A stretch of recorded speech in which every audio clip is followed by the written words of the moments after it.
until you put yourself in a position where you are heavily uncomfortable, I mean, are you really going to find out who you are?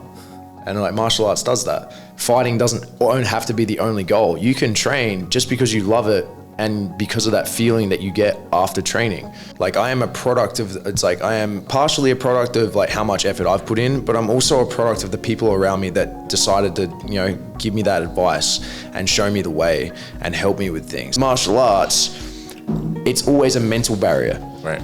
You mentally think you can't do more. You then have to change that and tell yourself you can. It's very rarely a physical barrier, like a direct physical barrier in your way. It's 90%. 90% is going to be a mental one that's blocking you. Like working out just gets the heart rate up. I'm doing some stuff. There's no real goal in mind. There's no real structure. There's no intention. The difference between working out and training is training has an intention for the session. It has a goal, it has something in mind, has something that we're trying to achieve. Then you're training. What's up, guys? Welcome back to another episode. My name is Darko. This is my guest, Mr. Luke Howard. Luke Howard MMA on Instagram. And Luke is a martial arts coach of more than 2 decades now. Yeah, and basically. He's a former pro MMA athlete, but he's also going to make his comeback after I was going to say, he's up with a former. I've only got a knee injury. Once this baby's healed, I'm jumping back in there. I got some good fights in me left. Yes. And we're going to talk about self-defense, martial arts, what's the best martial art, the mindset you need to continue your training for a long period of time, and why it's good for everyone, and why Luke is an advocate of, training martial arts and why you're so passionate about it. Yeah. So it's going to be a really interesting conversation. And Luke, thanks for coming on the show. No, thank you for having me. Yeah. Have I got this mic in the right position? Giant metal penis. Okay, so where should we start, man? So first of all, you and I met at Jiu-Jitsu. Yeah. And you're just kicking my ass, throwing me around like a rag doll, like a Barbie doll. And so I'd like to ask you, out of all the disciplines, so let's talk about the disciplines that you do. So you Judo, boxing, wrestling. You've done a bit of wrestling. Done a lot of wrestling. Muay Thai. MMA. Did I miss one? No, I don't think so. I pretty well draw the line at Krav Maga. Like, who thinks they can fucking fight a gun? Just give him your wallet. We're good. But that's an interesting one, because when I was growing up, I was looking at that as self-defense, and I was like, oh, Krav Maga looks quite cool. Like they've used it in was it Iraq or Turkey? Yeah. It's Krav Maga comes from I don't want to mess this up now. Israeli. It's an Israeli military self-defense, like hand-to-hand combat. Yeah.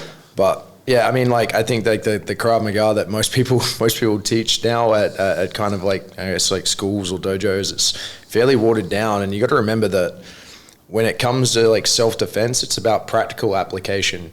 So I can't just show you something once or twice and you do 5 reps and then expect you to be able to pull it out of your head in a live scenario when there are more variables, there's pressure involved, there's stress, your adrenaline's high. It's just, you're not going to do one lesson, do a knife defense or this fancy back take or wrist bend, and then just all of a sudden you're put in that position, you're going to be like, oh, I know what to do. No, you're going to freeze because your body needs so many reps and so much exposure to a situation for it to become natural. So it's I think martial arts for self-defense, if you really want it to be a self-defense scenario, then you have to train something where there is live application. So there has to be sparring, because you need that dealing with pressure. It's what was it like the first time you rolled at Jiu-Jitsu? It's fucking daunting, isn't it? Scary. So scary. Now imagine if your first experience in that was just in the street, where there was no one to stop you and go, oh no, we're done now, or oh, I tapped. It's when it was, there's everything's on the table and it's for real. It's you're not going to react perfectly just because you did one class and learned how to do an armbar. You reckon you're going to hit that armbar in the real thing? How long did it take you to hit your first armbar in rolling? Fuck, it took me months. Exactly. A couple months. Yeah.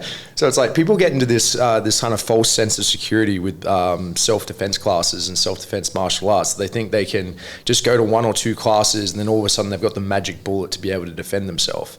It's when you're investing in martial arts, it is an investment and it takes a lot of time. And the best part about that is if you find something that you enjoy and you love, yeah, you're going to learn some skills and potentially, like, God forbid, get into a scenario where you have to defend yourself one day. But there's so many other things that just being a part of that community will give you. Like, what other things can it give you? What other things? Yeah. Just being oh man, I've been doing like different forms of martial arts now for 21 years. It has, like, all the skills that we learn is just been so translatable to the rest of my life. It teaches you how to deal with adversity. It's made me disciplined. It's given me a really good work ethic. It's allowed me to be creative. It's brought me, like, the community aspect of it. Like, all of my closest friends come from the gym. You know, and it's like, you spend that much time punching each other in the face, you're going to learn something about each other. And more importantly, you're going to learn something about yourself. Like, until you put yourself in a position where you are heavily uncomfortable, I mean, are you really going to find out who you are? And, like, martial arts does that. Confidence, all those things go through the roof. It's helped me so much in other parts of my life. Do you think there's a lot of people that are, like, for example, in business, and they've never done martial arts, right? Yeah. They just go to the gym, do their workout, whatever. Yeah. And they've never done martial arts, and they think they're, like, quote unquote mentally tough. Yeah. So do you think those people are actually can you actually be mentally tough without doing martial arts? I think you can be mentally tough. It depends. I think it's like the application of mentally tough. Yeah. So it's like, they say it's like they're good in business, which means they have a work ethic there, which means they're probably mentally tough in the sense that they can stay committed to a task for a long period of time. Are they mentally tough once their body reaches physical exhaustion and their brain is telling them that they want to quit and run away? Are they mentally tough enough to push through that pain barrier and continue? There, I'm not so sure. I mean, like, when you're training for fighting, we talk about, like, before a fight, you need to be mentally tough. And all that really is being mentally tough means fighting the flight response within your body. So we have to train that out, because everyone has it. It's like, there's no magic person on earth that just doesn't have a flight response. You either fight or you flight. Yeah. And, like, you're going to put yourself in scenarios where that comes out. And when you go into a fight, you don't have the opportunity to run. Like, there's no way out. You walked into a cage, they lock the door, you're stuck until one man leaves. So you have to train that response to run away out of you. And you do that by pushing yourself to where your limit is, creating scenarios where you have no option to leave, and then just persevering through it with exposure. Find something within yourself to burn through that and keep moving.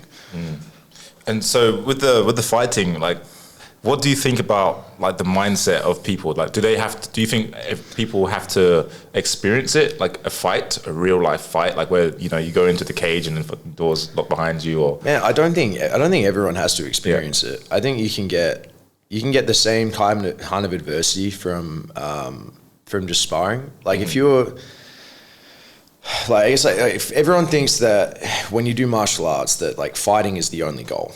It's like, if you're gonna train boxing, if you're gonna train kickboxing, MMA, all these things, they think that's, like, the only goal here is to have a fight, and, like, that's not true.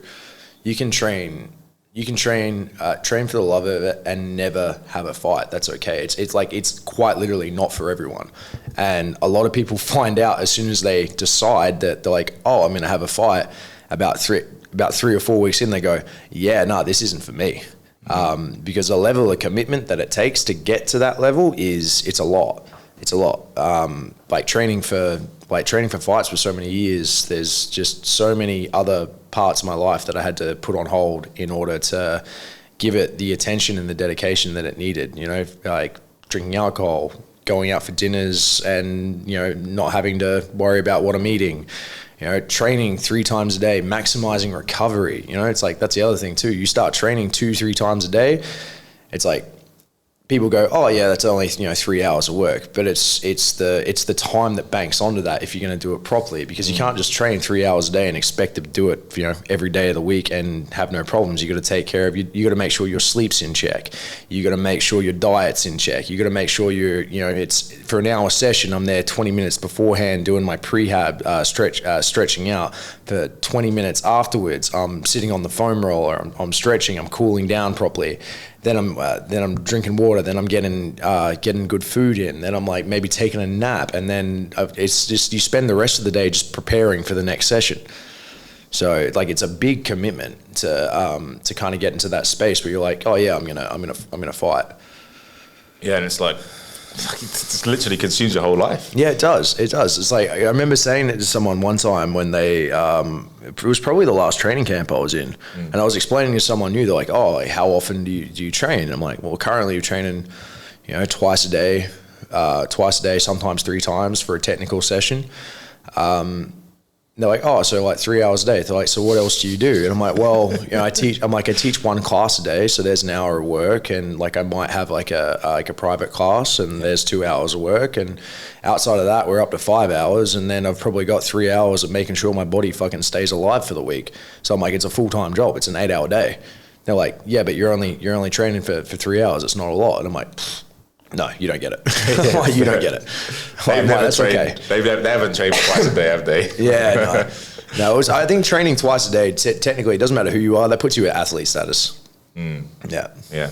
That was like when I started jiu-jitsu, I was doing that, and I was cooked, man. Like exactly. I couldn't really do anything else. Yeah, exactly. And you gotta really pay attention to like what the intensity of your sessions is. I think the longer I stayed in it, the smarter I got about how the weeks, how I structured my intensity sets for each session. So it's like, what really helped me is I had a schedule on my board. Like you've got a whiteboard over there that's got like Monday, Tuesday, Wednesday, Thursday, Friday on it. So I did the same thing, and then I blocked in all my training sessions, right? And then what I did is I started highlighting my intensities. So I started saying, I'm like, okay, Mondays and Fridays we've got sparring. That's a high intensity session. I'm like, that's an 80%. That one goes in red. Right. And then I'm like, right, so if I've got one red session on a day, the back end of that or the second session, I have to make sure that the intensity sits low. Otherwise, my central nervous system is going to fry out. And by the time it gets to Wednesday, I've got no juice left in the tank for the rest of the week. So I'd put down, I'm like, right, this is my hard session for the day. And then I'd make a conscious note to be like, okay, maybe I've got, jiu-jitsu or drilling or something in the afternoon. Make a conscious effort to go, right, This is capped at 60, 70, 65, 70% max. I can't be working up at that upper level again. I'm like, this one has to be down pace. This has got to be a green session. Because like the more red in your week, and then what happened is if I fucked it up, because there's always like times you get carried away in training and then you start going harder than you're meant to. I'd come home and I'd look at my whiteboard and I'd change the color to red. And if I got to a certain amount of red within a week, then I had to take a day off, or I had to take a session off. It's like if I messed up the balance, just to make sure that by the time I got to Saturday, then I could still actually show up for Saturday morning training. That's a cool way to look at it. Like you're a systems guy, right? So you break everything down. Oh man, I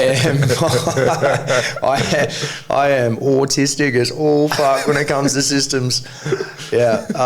Your brain's like. I know. No, literally, it's like that Instagram filter where it's just like the math equations going on in the head. That is what my brain does all day long with everything. Like I am so systematic on stuff, which is, I guess, it's like. I think for the last year, I've really just lent into that and it's been like, oh, okay, yeah, this is the way my brain operates. I guess like before that, I didn't really have like a good understanding of why. And I guess I was just trying to, be like a few different people. And I was like fighting the urge to take notes on everything and break things down incessantly. And yeah, now I'm just like, this is me.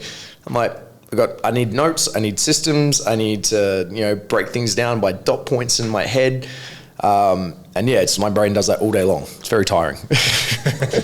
Like I saw the video on your Instagram, you're like 1, 2, 3, 3, 2, 3, 2, 1, 2, 3, 6. Yeah, that's funny. That's visualization. So he's talking about like these, we make these like big, we call them pad flows. So it's actually, man, it's been getting a lot of keyboard coach attention on Instagram lately. So basically it's just like a boxing combination, but really, really, really, really long. So we're talking like 30, 40 punches. And it's just, they're just reaction drills and they're really fun. So it's like, it's built on patterns and it's built on systems. It's scary. It's like 1, 2 catch. And then it's like, I'm looking at a short combination that flows on together and just roll it in. So it's like doing 10 combinations at once with speed all together. So it's really good for building brain coordination for combinations in boxing and for hand speed. And they're just fun as hell to hit. They take a while too, so they challenge you, which is a really cool part. But yeah, like he's talking about this thing where it's like people have been asking me, they're like, how do you come up with this stuff? And I'm like, well, it usually happens at about 11 o'clock at night when I can't sleep and I'm laying in bed and I sit there And it's like, I might have just seen like a cool video or a cool combination that I liked somewhere on the internet, and I'm laying there going, 1, 2, catch, 2, 3, 2, catch, not there, maybe here. Maybe a weave, maybe a slip, but, and I just run it in my head, and then I like just road test it in my head because I know the guys that like those combinations. So then I'm like building it on then, so I can visualize how that combination is going to happen in my head, because I need to know my hand placement for it because I've got to catch it. So people think it's like, it's just as much as a brain workout for me as it is the guy hitting it. Yeah. It's just like two sides of the same coin, you know? So people listening, they're probably like, oh, it's like, so you're like Floyd Mayweather's hand. Yeah, no, yeah. So it's very similar. You see like the pros do it, and it's like, yeah, and man, a lot of people are like, oh my god, this is so useless, it's so pointless, you never use this in a fight. It's like, bitch, please, you're not fucking meant to use it in a fight. Like, not every session has to be fight specific. You know, one of the main reasons it's like we train is because we enjoy it and we're having fun, and that's why you're there. So it's like, why can't training replicate that some days? You know, it's like not everything has to be geared to and have the pressure of just like, oh yeah, you shouldn't do this because, you know, you'll never use it in a fight. It's like, man, it's like, I'm not thinking about a fight right now. I'm just thinking that I want to come into the gym and train with my friends and enjoy my workout, you know? So once again, pulling it back to fighting won't have to be the only goal. You can train just because you love it and because of that feeling that you get after training. You know, you feel that sense of accomplishment. I did something, I enjoyed my workout, I'm going to get on with the rest of my day. This is a valuable part of my life. I don't need to fight to have that. That's really a key point you said there, because when I was growing up, so my uncle is disabled now because he, long story, but basically he was fighting a guy that was heavier than him. They like rigged it a little bit, and he got punched in the face, and then the blood vessel burst in his brain, and now he's like disabled since that moment. And I went to the same gym that he trained at. Like, I didn't even know, but when I was a kid, I went to the same gym. And the trainer was like, oh, your last name is Darko, right? And do you know Robert? And I was like, oh yeah, he's my uncle. He's like, oh yeah, I used to train him. So I started getting coached by the same guy.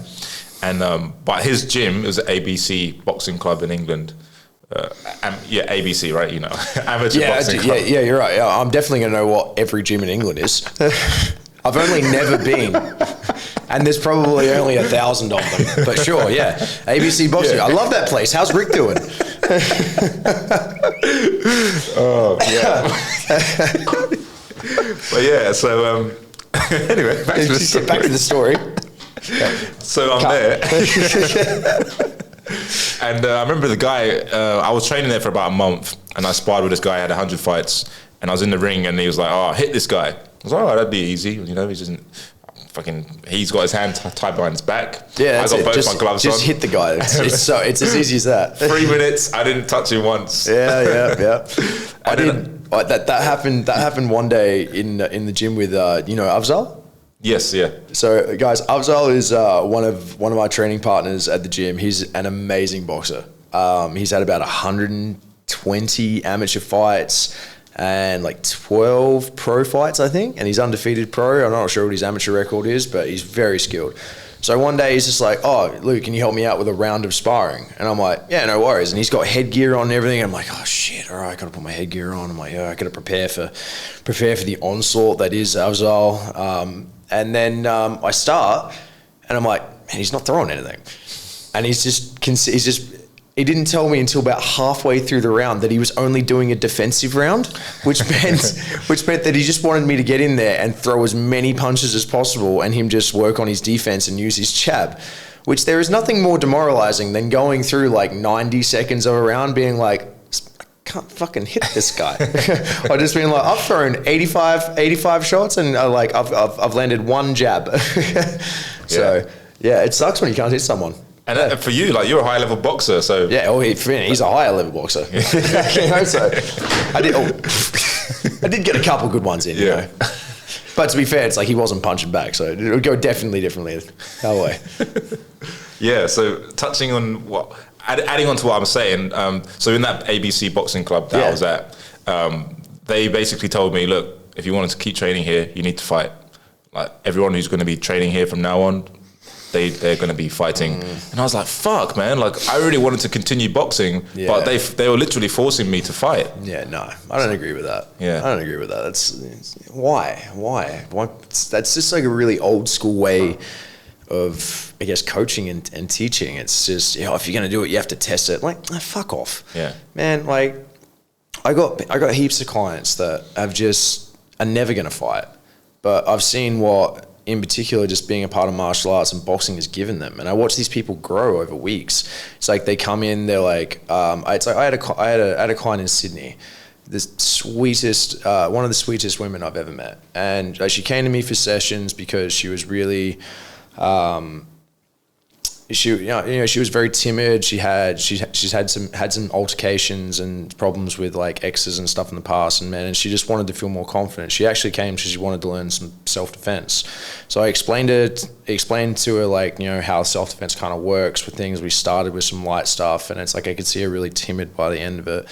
And then once we started, I convinced her to start, you know, trying some boxing and some Muay Thai as well. And I just saw a passion for it grow and evolve. And within a month of doing like a session a week, you know, she's telling me that's become her favorite time of the week. She's like sending me videos of like women UFC fighters going, oh my God, did you know this girl? This is amazing. Right? And I just saw her just grow and just jump right into it. And I watched this girl come in on her first day, super timid, shy to make eye contact.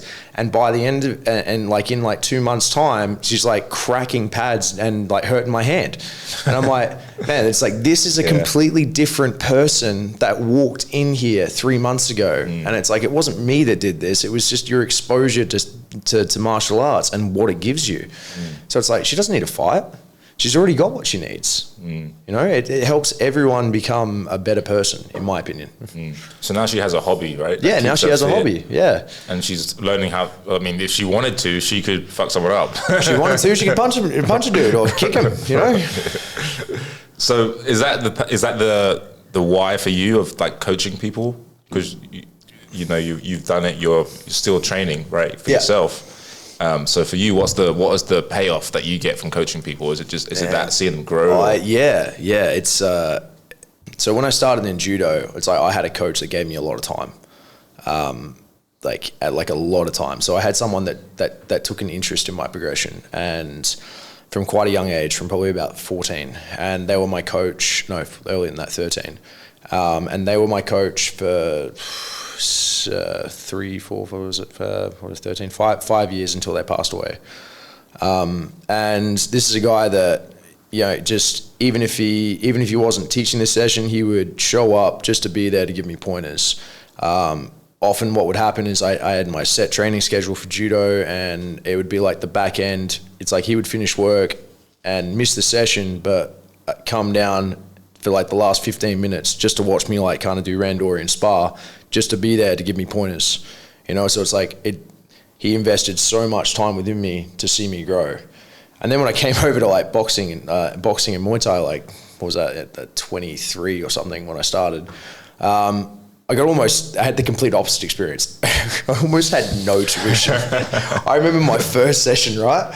I walk in, baby face, confused as fuck. And like coming in for class, they basically showed me how I got a 5-minute lesson on how to stand and hold my hands up, and like, this is a jab, this is a cross, this is a hook. And then after that, after the warm up, there was just like, okay, everyone get pads, we're gonna hold pads for each other. And I'm like, what are we doing? And then it's just like someone held 5 rounds of pads for me, and then I had to hold pads with this guy. I'm like, dude, I don't know. I just felt fucking bad for the other person. I'm like, I don't know. I don't even know how to do this yet. Yeah. And now you asked me to do this. So that was like my first lesson in, and it's like I stuck with it because I went, you know what, I just, coming from like a high level of judo and then just being so bad, and I mean so bad at boxing when I started, I was just like, nah, I refuse to be this shit. So I just like stayed in front of the mirror. I was hours and hours every week trying to just work on stuff, but I never really had that person to like lay out the pathway. Just kind of fumbled my way through it. So I guess like when it comes to like my coaching with striking, I just try and be the exact opposite of the experience that I got.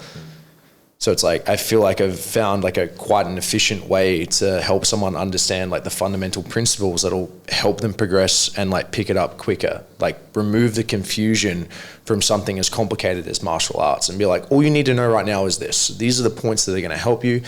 And it's like, you're going to go A, B, C, D, E, F. And this is the pathway you're going to take. And once we get to here, then you can start playing with everything. But right now, I'm like, this is what you need. And, just lay out the pathway to help people get better. And it's like, there's no better feeling than like as a coach, when you see the look on someone's face where they go, fuck yes, I got it. And that's priceless. That's priceless. The moment that person goes, that aha moment where it clicks, right? And they can't hide that smile. It might be that crisp crack on the pads, or it was like you ask a little question, they do something, and I've just like made a technical cue, fix it, and it's like bop bop, and they like hit this combination hard, and they're like, that little smile just like pricks up on the side of the thing, and I'm like, that felt good, didn't it? And they're like, yeah, like that's awesome, that's awesome. Or someone comes back to you and you're like, hey, that tip that you gave me the other day, I've been working on that drill, it's really helping. It's like those bits, man. That's why I do it. Yeah. Because it makes you, it's like confirmation that you're adding, like making a difference, right? It's like I want to make a difference in someone's life. It's just my asset or my tool to be able to do that is teaching martial arts. It's what I'm best at. It's like, I just want to add value to someone else's life, make their life better in whatever way it is. Because it's not just, because it's like, you're not just giving them like, removing the confusion from just learning that technique, you're giving them everything else that goes with it. It's like when that person finally nails at something, they've accomplished something. So now they feel accomplished, right? They get that sense of satisfaction that they achieved something. And ultimately it's like, man, that's a really good, that's an amazing gift to give someone. It's like helping, it's like literally just helping other people feel that self of achievement and confidence within themselves. Do you think that you're caring? Because that's actually something that I see in you. Even when I think the first time I met you on the mats was when I broke my nose. Yeah.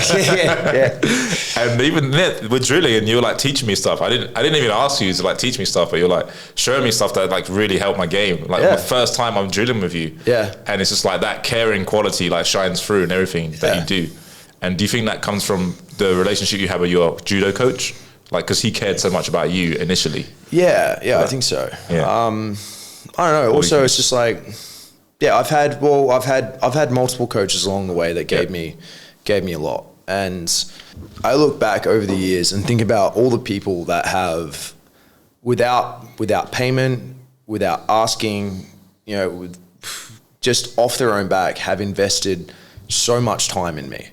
Like I am a product of, it's like I am partially a product of like how much effort I've put in, but I'm also a product of the people around me that decided to, give me that advice and show me the way and help me with things. And I've had so many like influential people like that, you get to a stage, like martial arts is a big circle.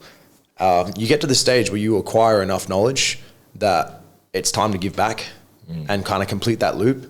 So you can't just take from it forever. Like it's a community. I can't just, like I'm always going to be learning till I'm in my 80s. I'll still be finding stuff new that I don't know. But there's definitely a point where it's like, okay, I gotta start. Like the knowledge is no good only in my head. I gotta start sharing some of this. And it's like I only got to give you one piece of advice that you go, and I'm like, sweet, passed on, generations passing down, because that's the only reason the information is in my head is because someone did that to me. So I don't want to stop the loop. I want to keep that loop going. I'll give it to the next person. Then there'll be a day where you'll remember it'll be one thing I said, hopefully you remember it. And then you'll be with like someone new on the mats and they'll do the same thing and something will click in your head and you'll go, try this. And you'll start giving them advice and the loop continues. I did that literally yesterday. There we go. They're like, why do you keep doing the armbar like this? And I was like, Luke told me to finish on top because if you don't want to go if you can finish on top. And I was like, Luke told me that. Yeah, exactly. Well, also Justin too, but like, I was going to say, don't let Justin see that because he'll just be like, that motherfucker. I taught him how to finish an armbar on top. He goes, Luke just did it to him more. Justin's probably watching and he's like, He's like, this prick. Luke thinks he's coming back to my gym when his knee's done. But that's that's really cool, man. Like the caring quality in the coach, because that's something that like for example, when I was in England at that boxing club, I didn't feel that. Like, and you didn't feel that when you started boxing, right? Like when you started training, you didn't feel like they fucking gave a shit. Yeah, exactly. Like, oh, just go fucking do pads. You really just want, so you come to training, you really just want to know someone's like actually like cares or has some level of interest within your progression. You know? That's all you need. Yeah, exactly. Yeah, and that's why I've trained jiu-jitsu, because that Justin's that guy for me in jiu-jitsu. I'm like, fuck, man, he's like, he's pushing me to. It's funny though. It also goes two ways on that, right? So to get that level of care and that level of like level of investment from a coach, as a student, you gotta bring the same qualities. So there's people I just flat out won't train, right? Like 100. I am very picky with my time. Just like I'll have people come, I really want to do a session, and I can just tell by them. I'm just like, nah. All right, I'll do one session, you know. And I have no problem saying to someone afterwards, hey, listen, this isn't going to be a good fit, because it's like you can see it's like they're not willing to. They're not really investing it. They just want. It's like. You know, it's like I'm not there to do a cardio session. It's like if you just want to get tired, man, go for a run. It's like I'm here to like impart some knowledge, help someone grow. I need to see that you're invested in wanting to get better, because then that gives me an opportunity to invest in you. And it's like if that's not there and I can't change your mind on that, then I'm like, I mean, like I'm not going to bang my head against a brick wall. I'll train someone who really cares about this, because I really care about it. I'm really passionate about it. And this is only going to make me super fucking tired if I got to just sit here like, yeah, you're not getting it. Yeah, you're not invested in this. Yeah, you don't love this. And I'm like, why are you here then? Like, be here because you love it. Yeah. That's cool, because your values is different because there's a lot of coaches out there who value money over like actually helping the client or enjoying working with the client. I remember in Sydney, this happened, and I was just, I did the money thing. And it was after this one, I went, no more, I can't do this. It was when my values started to change when it came to coaching.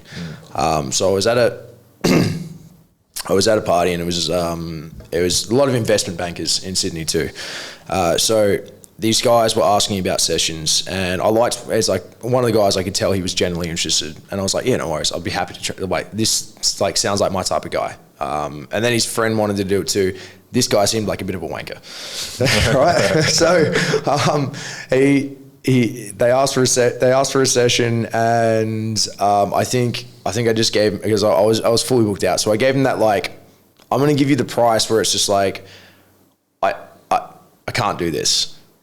So I gave him just an exorbitant fee for a session, and they both went, yep, no worries. And I'm like, fuck, now I got to do it. Like, I gave it that one, like, I'm going to give you a price because I'm being polite. And it's just, I just feel like it's better than saying like, no, I can't do it. And then I'm like, I'm just going to give you the opportunity to say no. And they both said yes. And I'm like, oh, okay. First guy, amazing. Second guy that I thought was going to be a bit of a tosser, definitely was.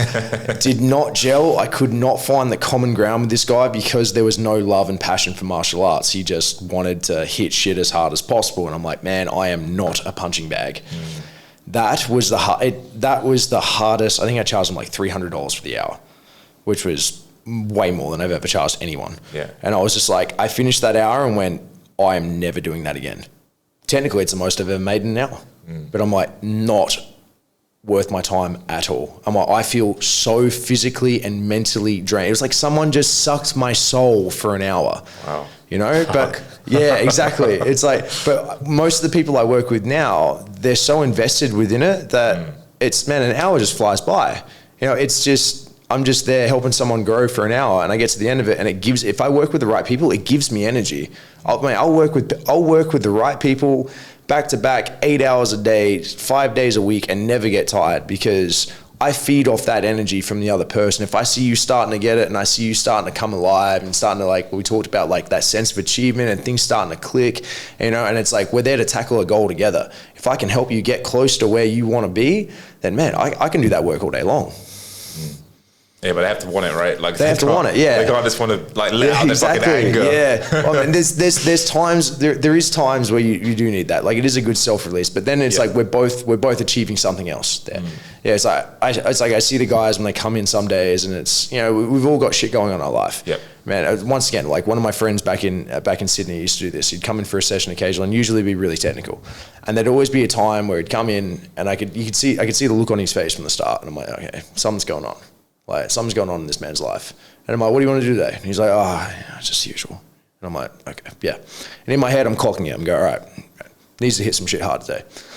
So then I just change. I'd be like, right, because I was like, my job as a coach is to give you the session that you need. Sometimes you know what you need, sometimes you don't know what you need. Right. Sometimes you think you know what you need, and then I have to hide what you need within that. It's kind of like hiding the vegetables, It's like, kids eat your vegetables. No, I've put some cheese on it. They're like, okay, don't eat vegetables, they're poison. Sorry, vegans. But yeah, so I'd just be like, I could see he just needed that release. So I just run him through a warm up and then just grab the pads out straight away and just push him. And then I'd get him to the point where this amazing thing, especially for men, I think this amazing thing happens when you get into that space. It's like I just push him and wouldn't let him quit, Not in a mean way, but motivating. Wouldn't let him quit. Push him to the point where it's just like, he doesn't think he's got anything left. He thinks he's weak. And then help him get through that. And, show him he's got the strength to push through it. And then afterwards we'd finish, and I'd always finish the same way. Drop down on the floor. Gloves come off. I'd sit next to him. Boom, hand on the shoulder. Man, proud of you for the session today. Did really well. And then we'd sit there for the next 15 minutes and he'd open up about the shit in his life, So, like, I think for men especially, this is like the kind of, when you have that community in martial arts, it's like, and I've had these sessions myself. I'm like, I've got, just mental shit going on in my life, struggling with everything. Everything seems too much. I'm walking around all day long with this pent up, balled emotion and energy. And it's like, I'll send one of my boys a message and I'll be like, dude, I need 3 rounds of pads and I need you to murder me. And I'll come in, and my coaches have done this for me before, and I come in, I just like, right, I don't want technique, I just need you to slaughter me for the next half an hour. And they jump on the pads and they do exactly that. Within 5 minutes, I want to quit, but I can't, because now I need to push through something. And with every minute that we're breaking down that physical barrier in myself, we're also getting closer to the point, or making the wall thinner to the point where I'm going to express that emotion afterwards, and I'm going to work out what's going on. So I push myself to that physical exhaustion, and by the time we get to the end of it, there's been times where I've dropped down, gloves come off, tears start immediately, or gloves come off, jump down, friend gives me a hug, and then it's like just floodgates open. We can start accessing and assessing whatever it is that's really bothering me that got to that stage. So it's like, for me, training sometimes is therapy. It's a really healthy way for me to get sometimes the mess that's in my head out. I never thought of it like that, actually. In that way, like you'd feel like some tension and then train and then release that tension after. Yeah, exactly. That's what you do. It's like, I guess I've got my theory behind it. I could be wrong, but I got a couple of theories behind it. So it's like, I think we're told that whole thing that men don't speak about their emotions, men don't reach out, we hold everything in, and that's true. That's generational. I'm hoping within the next generations it changes, and it definitely is. But for the most part, it's like, how I grew up, it's like, the men in my family didn't talk about anything. Nothing was ever wrong. They were the strong male role figures of the household. So it was never there was never an okay, safe space for them to be like, this is bothering me, right? They just had to hold it all in, hold it together, be strong. So I think it's not until that you are just surrounded by another man doing something hyper masculine, like cracking pads as hard as you fucking can, right?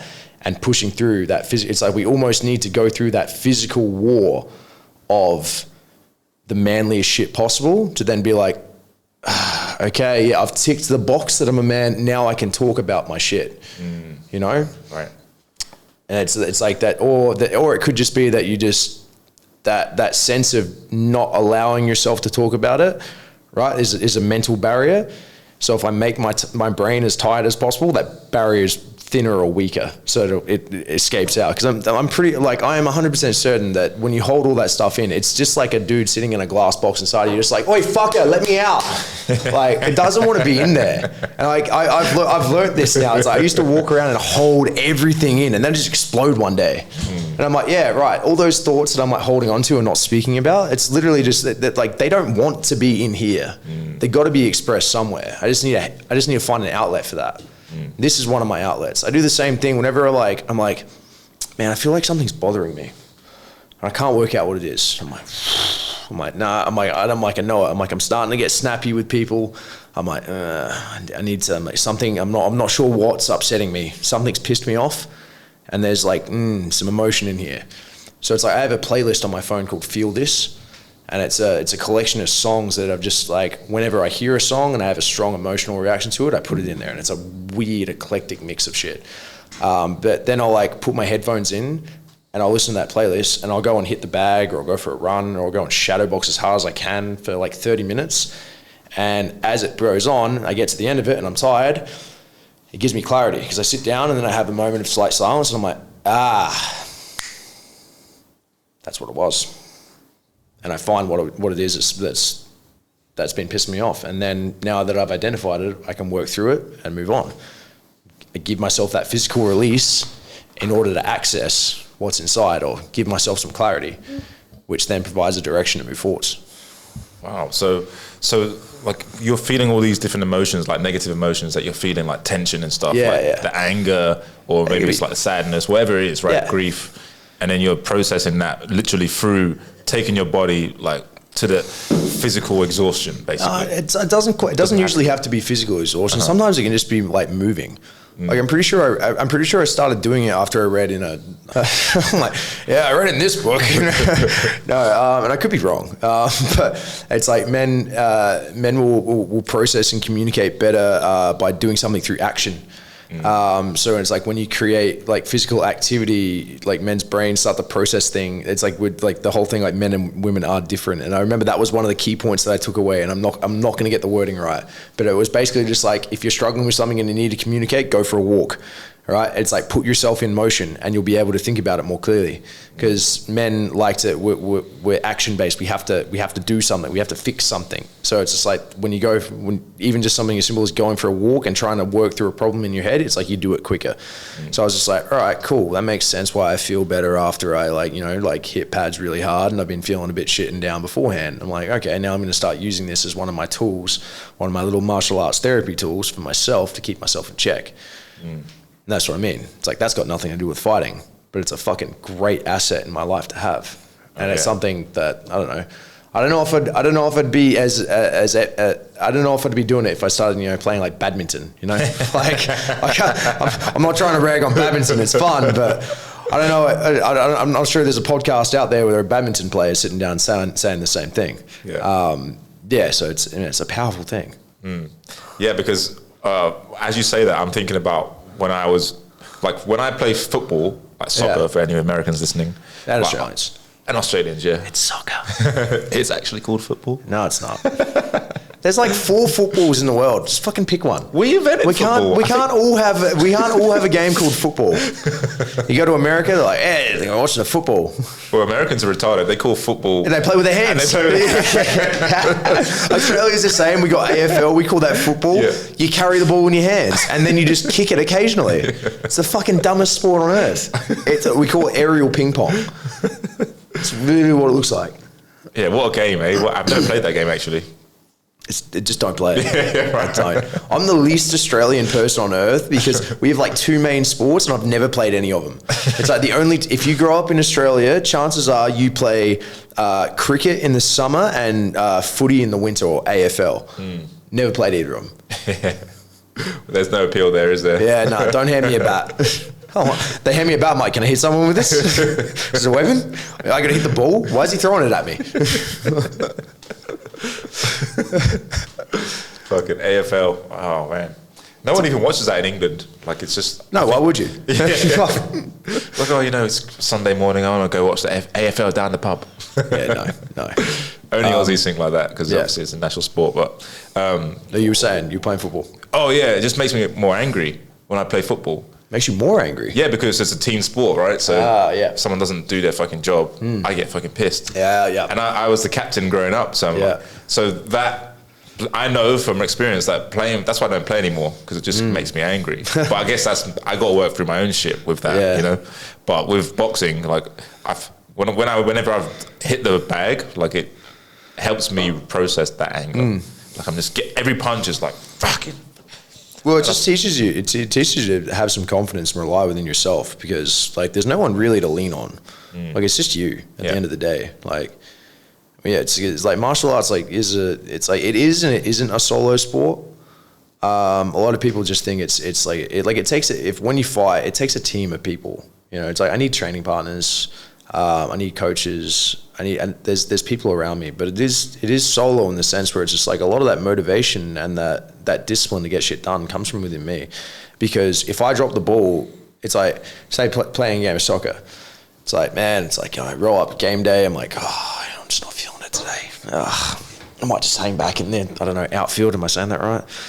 Yeah. I've never played soccer either. Football. Never played football. It's like, I'm not really feeling it today.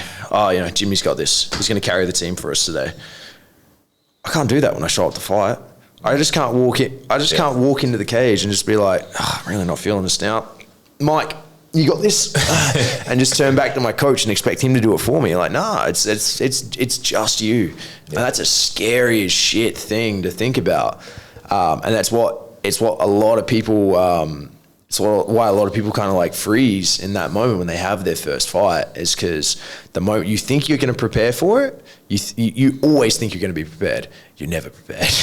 You're never prepared until you experience it. So if you're interested in having your first fight, know that you are never going to be ready for the moment that bell rings. Even if they have you in their corner. It doesn't matter who's in the corner because I coach everyone on their first fight. I did the same thing. It's like you have this idea in your head, right? I'm going to go out. I'm going to do this. It's like, all right. Coach said this. Coach said that. Blah, blah, blah. It's like ding. And then you just go and you're like in between rounds. Your coach is like, you got to do this. You got to do that. And it's like you on your first one, you're just on adrenaline. You're just like bouncing around in the corner that. You know, you haven't even learned. It's the skills that you don't think you're going to need. Like, it's a skill to sit in the corner between rounds and actually put yourself in a mental position to take information in from your coach, right? It's a skill to be able to hear what your coach is calling for on the outside. My first few fights, I didn't fucking hear what they were saying. Yeah, I was just flying. Like, it took practice to be able to practice enough exposure in that situation to be able to go through it, stay relaxed, and actually listen for my coach's voice about cues. You know, it's like when I don't know how to be calm and I don't know how to be racing, I'm erratic and I'm just running off pure adrenaline. Dude, I can't hear that guy. He could be fucking screaming my name. He could have a megaphone in the corner. I ain't gonna hear shit. I'm not in the space to do it, and that's something you have to learn. Coming back to the corner in between rounds, you have 1 minute. Your heart rate's bop, bop, bop, bop, bop, bop, through your chest. Your mouth is fucking dry. You want some water. You're like, this hurts, that hurts, this hurts. You're like, you're thinking about this. You're looking around the room. You're like, fuck, my friends and family here, right? All this. 60 seconds. It's like the biggest. Like I say to people when they fight, I said the first 3 breaths when that round finishes are the most important. They set the tone for A, how much your heart rate recovers for that round, but B, it puts you in a position to be able to listen to the corner. So it's like, as soon as I hear the bell ring, and it's the end of the round, I go, doesn't matter how much my heart's beating, 3 big, deep breaths before I go back. And that gives me the moment to reset. By the time I get back to I don't care if it takes me 5 seconds, 5-10 seconds, right? And my coach is just like, I want you back in the corner soon. I'm like, no. Right? Because that sets me up. So when I sit down, I am now in a position to hear what he has to say. Okay? I'm going to be more receptive now. Now I can hear it. Now I can think about it. Now I can go back in and make adjustments. How did you find that though? Like, how did you figure out, it's actually 3 breaths? I don't know, just fucking trial and error. Yeah. Starts with testing. It starts with testing stuff. And usually I guess like usually innovative ideas for anyone. This is not an innovative idea. I mean, I guarantee you'll talk to a lot of people and they'll say the same thing. But I guess it's just like, it comes from a point of just trying something once and being like, I think that helped. It would have been sparring one day where I'm having like a rough sparring day, and I'm like, right, how do I fix this? So I reckon that's what it was. I was starting to get really emotional within sparring, and so it was just starting to get really emotional one day, and there was between rounds, like the round clock went, and I went, okay. And did those 3 breaths, and then I walked back, and then I noticed straight away, it's just like, it eased me, and I walked back to the side and grabbed my water bottle, and then I think my coach was just sitting there on the side, and he was like, try this, and this, and my brain was instantly just like, ding, and I heard exactly what he said. I reckon he said stuff to me for like, probably the first like fucking 5 rounds of sparring. I didn't hear shit, didn't make any adjustments. I took 3 breaths after 1 round, came back, heard everything he said, and I went, okay, this probably works. Just need to set myself. Just need to reset myself, And that's the power of a good corner, because now you have that knowledge for yourself. Which you can, so now I can once again, this complete loop. Now I can pass that on to other people. I mean, everyone's going to have something that works for them, but I feel like that one's a pretty fucking simple one. Yeah, it's funny because the recent Soma fight night, right? Yeah. I saw a picture of you. Was it a picture? No, it was a video of you talking to one of your fighters. Yeah. Cornering for. Yeah. And then you said something, and you were like, got that? Or you said, okay, makes it, or something like that. And then I could see in your face, you're like, please tell me that you're fucking paying attention to me. That's first fight. So that was interesting. You didn't see the one after it. I wish I've got that video somewhere. It's good. It's just, that was between the first and the second round. First fights, I can see him starting to fade, because it's like the cornering is a tough thing. I think people don't understand how hard it is to corner someone, because it's like, I'm riding the emotions with you, it's just like, it's like when you walk someone to the ring for the first time, it's like you got their back. There's stress on that part too. It's just like, when I walk to the ring, it's not just me. I'm like, my coach has got my 6. Like he's there. I trust him with my life. He's got my best interests at heart. And it's like, that's the position I want to be in as a coach. It's like, this person needs to feel that level of trust from me in order to be able to listen to me. But also, I know what it's like to have your first fight and not listen and just get carried away. So bell starts, first round, he lasts about 10 seconds on the game plan, and then just all bets are off. And I'm like, fuck, here we go. So gets to the end of the first round, I make him do his breaths, right? And then I'm like, right, boom. Give him a little cheeky slap, and I'm like, right, we're going to do this. I need these adjustments. Goes back in the second round, last 10 seconds, everything out the window again. And then I'm like, immediately go, right, okay, and then I'm looking at it and go, right, between the second and third, technical cues just aren't going to work. He's not going to make these adjustments. I'm like, what does he need right now? Okay, so he's starting to look really tired. He's starting to fade because he's gassed himself out. He needs a pep talk. So basically, I get in there and I give this guy the most motivational speech of my life. I get him out up. By the time the end of the round, he's like, yeah. He's like, let's go, right? He's sitting in the corner doing that. I've got him so amped because I'm just like, right, all I need you to do is just fucking move for 2 minutes. That's all you do. Your hands stay up, you move, you fire this, you do this, blah, blah, blah. And I just give him this big pep talk. And then he goes to stand up from the round and they call the fight because the other guy didn't stand up from the corner. So I'm like, man, that was the best pep talk I ever gave, and he didn't even get to use it. But well done. Like, damn it. So you got to be like quite nimble on your toes with the advice you're giving them. Yeah, it's because you think about it, it's like you've got to make an assessment about this is why like coaches really need to know their fighters, and like I think like my coach Mike Achille, I probably just pronounced his last name wrong. He's going to slap me. But my coach Mike is he's amazing, right? And he's definitely the best person I've ever had in a corner. And he is that because he understands all his fighters, and he understands all his fighters differently. He knows what motivates them. He knows what pushes them. He's really good at reading people, which also means he's a fantastic motivator. So in that 60 seconds, and 60 seconds is not a lot of time. Sometimes it's technical advice. Sometimes it's a bit of a cheeky laugh. Sometimes it's a joke. Sometimes it's it's like, say it's like between round 2 and 3 in a fight, right? At this point, the fight's going either way. He's not coming in telling me to make technical adjustments. He's coming in to tell me that he's coming in and he's sitting there going, right, you're starting to fade. I need to find whatever button that I can press within you that is going to ignite something to get you through this. Like, it's like there's fights where it's just like, I just need a wall from you now. It's like, we're in round 3. All bets are off. This could go either way. We need a Hail Mary. We need something.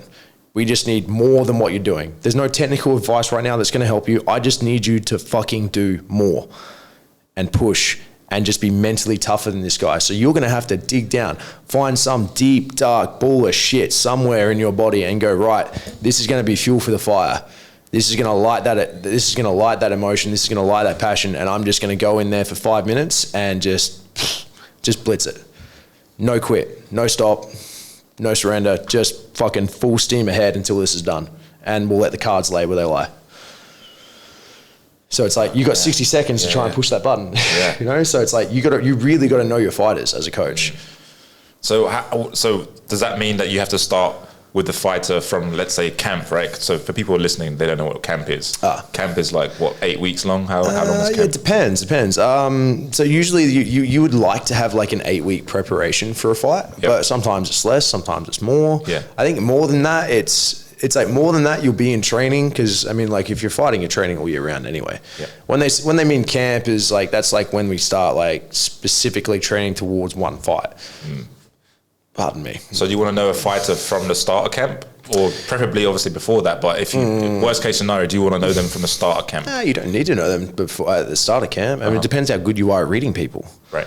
You know, it's like we're good coaches will pretty well get to know you within a week or in a few sessions. Right. You know, there's a few sessions of working with someone. It's like every time, it's like the same thing when I just take on like new clients. It's just like, by the end of the session, by the end of the hour or by about halfway through it, I'm like, I've got a reasonable read on who they are as a person. By the end of that hour, I'm like, okay, I think I got you mapped. By the end of lesson 2, start of lesson 3, I'm like, I know how this person ticks. You know, I know it's like, I've now fished enough to know what style of learning, what they're going to be more responsive to, what motivates them, where their boundaries lie, where the threshold for work rate is, where their threshold for knowledge is, all these things. It's like I've got to map that for each person, and that's like, by about the end of lesson 2, I've like pretty well got that person like, okay, cool. I know what makes you tick, because it's like I got to know what makes you tick if I want to help you get better. You know, it's like good coaches will do that. Yeah, and that's applicable to everything, right? Like, everything in life. Like you have to know. Like and that's what I learned from martial arts, you know, like from Justin, like he knows what makes me tick. And some days I go in, I'm just like, oh, fuck, I know what he's doing. He's pushing me. Yeah, exactly. Exactly. And that's the mark of a good coach is just like, you notice that when you spend enough time with someone, you see when they're different. And it's like, oh, okay, what's different about Aaron today? What does he need right now? Not what does he want, what does he need, you know? And then you just find a way to work that in somewhere. Yeah. So we touched on a lot of things. I want to talk more about the self-defense real quick, and then we'll get into your Instagram growth and the online side of things that you're working on. Yeah. So with the self-defense stuff, there's a big discussion in the martial arts world of what is the best martial art for self-defense. Fuck. It's a big question, isn't it? Track running. I'm serious, running. Yeah, just fucking don't be there. Like, man, the best, I don't know, it's like the best martial arts for self-defense. The best martial arts for self-defense is communication. I feel like you should just, I'm going to get real political here. I mean, you should just be able to talk, like, I've never really had fights outside of professional fights or jiu-jitsu tournaments and stuff like that. I've maybe had like 1 or 2 altercations in my life. I think I threw a person through a fence one day at a party, you know, like, so yeah, judo. Judo. And that was because, that was just because like someone that was like, some people just like walking down the street decided they wanted to pick a fight with my friend and I wasn't having it. But yeah, I mean, like, best martial arts for self-defense is like, once again, I feel like you should just be able to talk. You can pretty well talk your way out of most situations. and not let it escalate to that. Because, yeah, I mean, like broken hands and, things are very unforgiving in like a fight, like just an outside street fight scenario. That's such an interesting insight, because you're a professional in this space for 20 years, 21 years. Yeah. And people literally say, like, I've heard this from so many people. They're like I'm also in that group. Like, I started jiu-jitsu for self-defense, right? Yeah. So I'm like, yeah, if anyone tries to fuck with me, I can just like, but really, I'm not really gonna. This is what I've learned. I'm not gonna use jiu-jitsu because I've learned through jiu-jitsu that there's people like, you're a brown belt, right? On the way to black belt, and like, man, I don't want to pick a fight with someone who I think I can take on and realize that he's a fucking black belt. Yeah, it's like, I don't know. It's like my concept when people talk to me about like self-defense, they'll always like make this scenario. They're like, what do you do if like you get into a fight in like a bar and you're standing there and this guy wants to fight you? And I'm like, do I have to participate? And he's like, they're like, what are you going to do? And they're like, are you going to use your boxing? Are you going to use your judo, your boxing? And I'm like, no, I'm going to pick up the chair and throw it at him.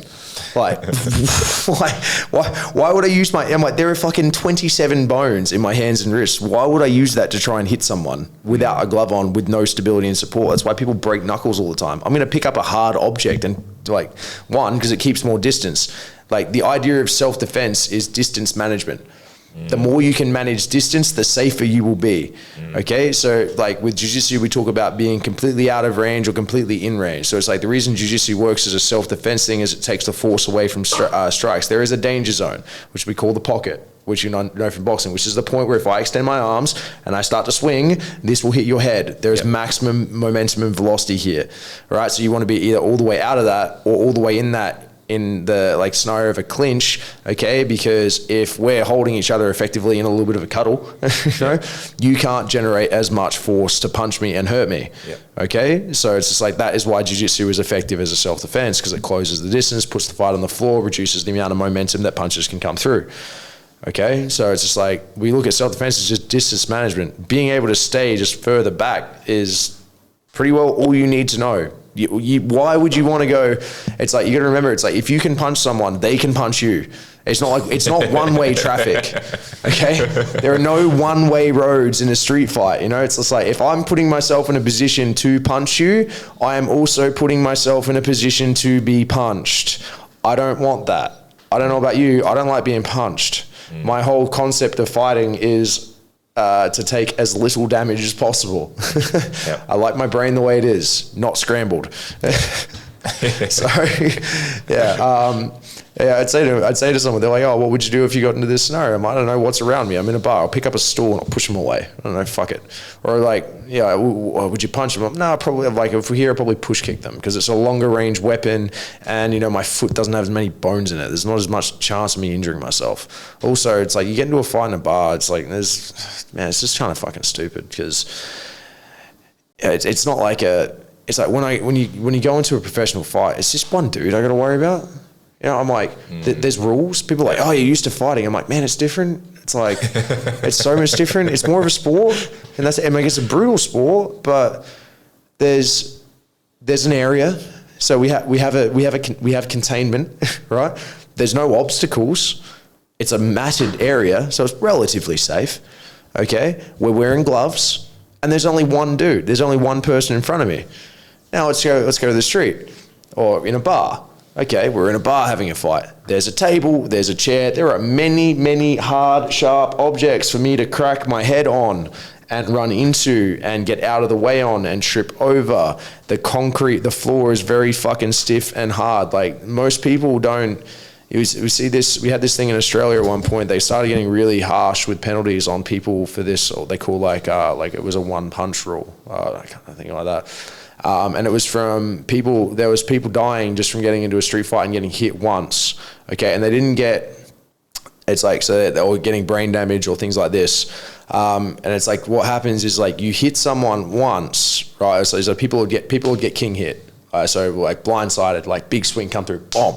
Okay, and it's not necessarily the punch that hurt them, that might have like made them wobble and go down, but it's when they fall down to the floor and crack their head on the concrete. It's like, that's what kills people. Yeah. You know, it's not the punch that did it. It's the force of impact afterwards. Because you hit this person, they're knocked out. They're not in a safe environment. They fall straight down. They crack their head on a curb. Bang, dead. It's like there were multiple cases of that in Australia.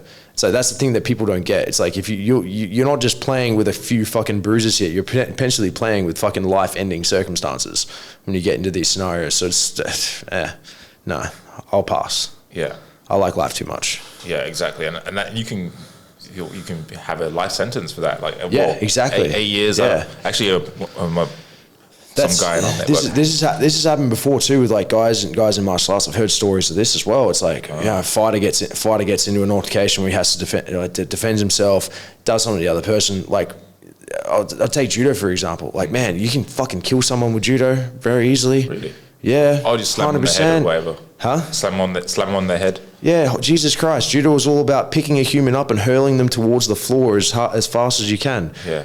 Do that on concrete, aim with someone's head, boop, dead. Yeah. You can't tell. It's like I could just pick you. Like you've been on the end of like that drop Seoinage in class, right? Mate, yeah. Now, could you imagine if I redirected that? Could you imagine if we were standing on concrete and I redirected the arc of that throw to make sure you landed on your face? Done. What kind of damage are we doing there? Yeah. You know, it's you're not really playing with toys here. It's like fucking shit is for keeps in the streets. I'm not trying to go to jail. I'm not built for jail. I'm too pretty. But you do well in there though with your skill set. Oh my fucking hell. They're picking up the soap for you.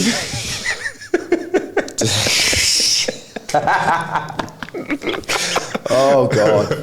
Hi boys.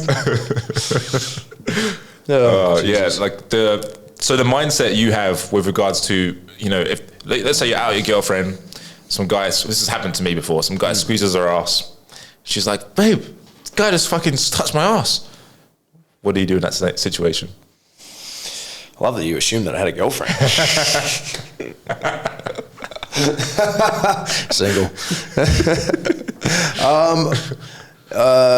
You just have a word to him, man. I'm pretty sure, man, it's not okay. I don't think it's worth like fucking getting into a fight over.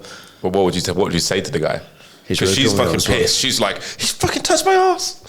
No, I'd fucking go over there and make him apologize. Yeah. And fucking pull your head. What if he says, no, man, fuck you? Then I don't know. Maybe choke him out. Who knows? I don't know. But I'm pretty sure most things can, like, if you, the thing is like most people don't want to fight, and this is what I've learned. Most people are all talk and no show. So if you present 9 times out of 10, if you present the opportunity, someone will, and like you hold confidence in that space when you say, you'd say to someone like, no, fucking apologize now. Like, I'm not fucking around. Like you can tell, and it's like, you can tell when someone is just like doing the show and they're like, there's an air of confidence when someone just says, like, looks you in the eye and it's like, no, this isn't a joke. Like you're gonna apologize now. And they see the seriousness and they go,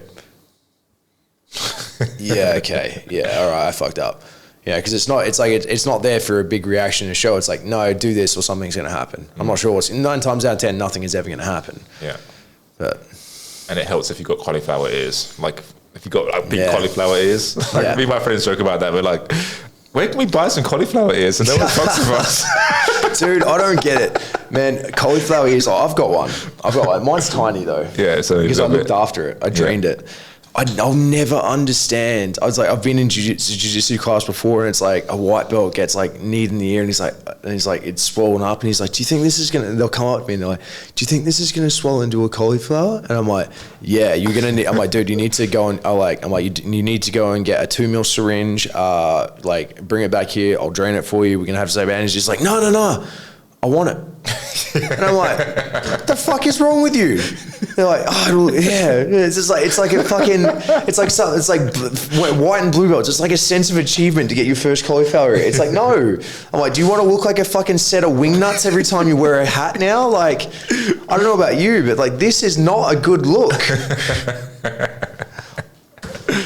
It's a scarce resource that is wanted by many. Yeah, I know. It's just, I don't understand I don't understand the want or need or admiration for having cauliflower ears.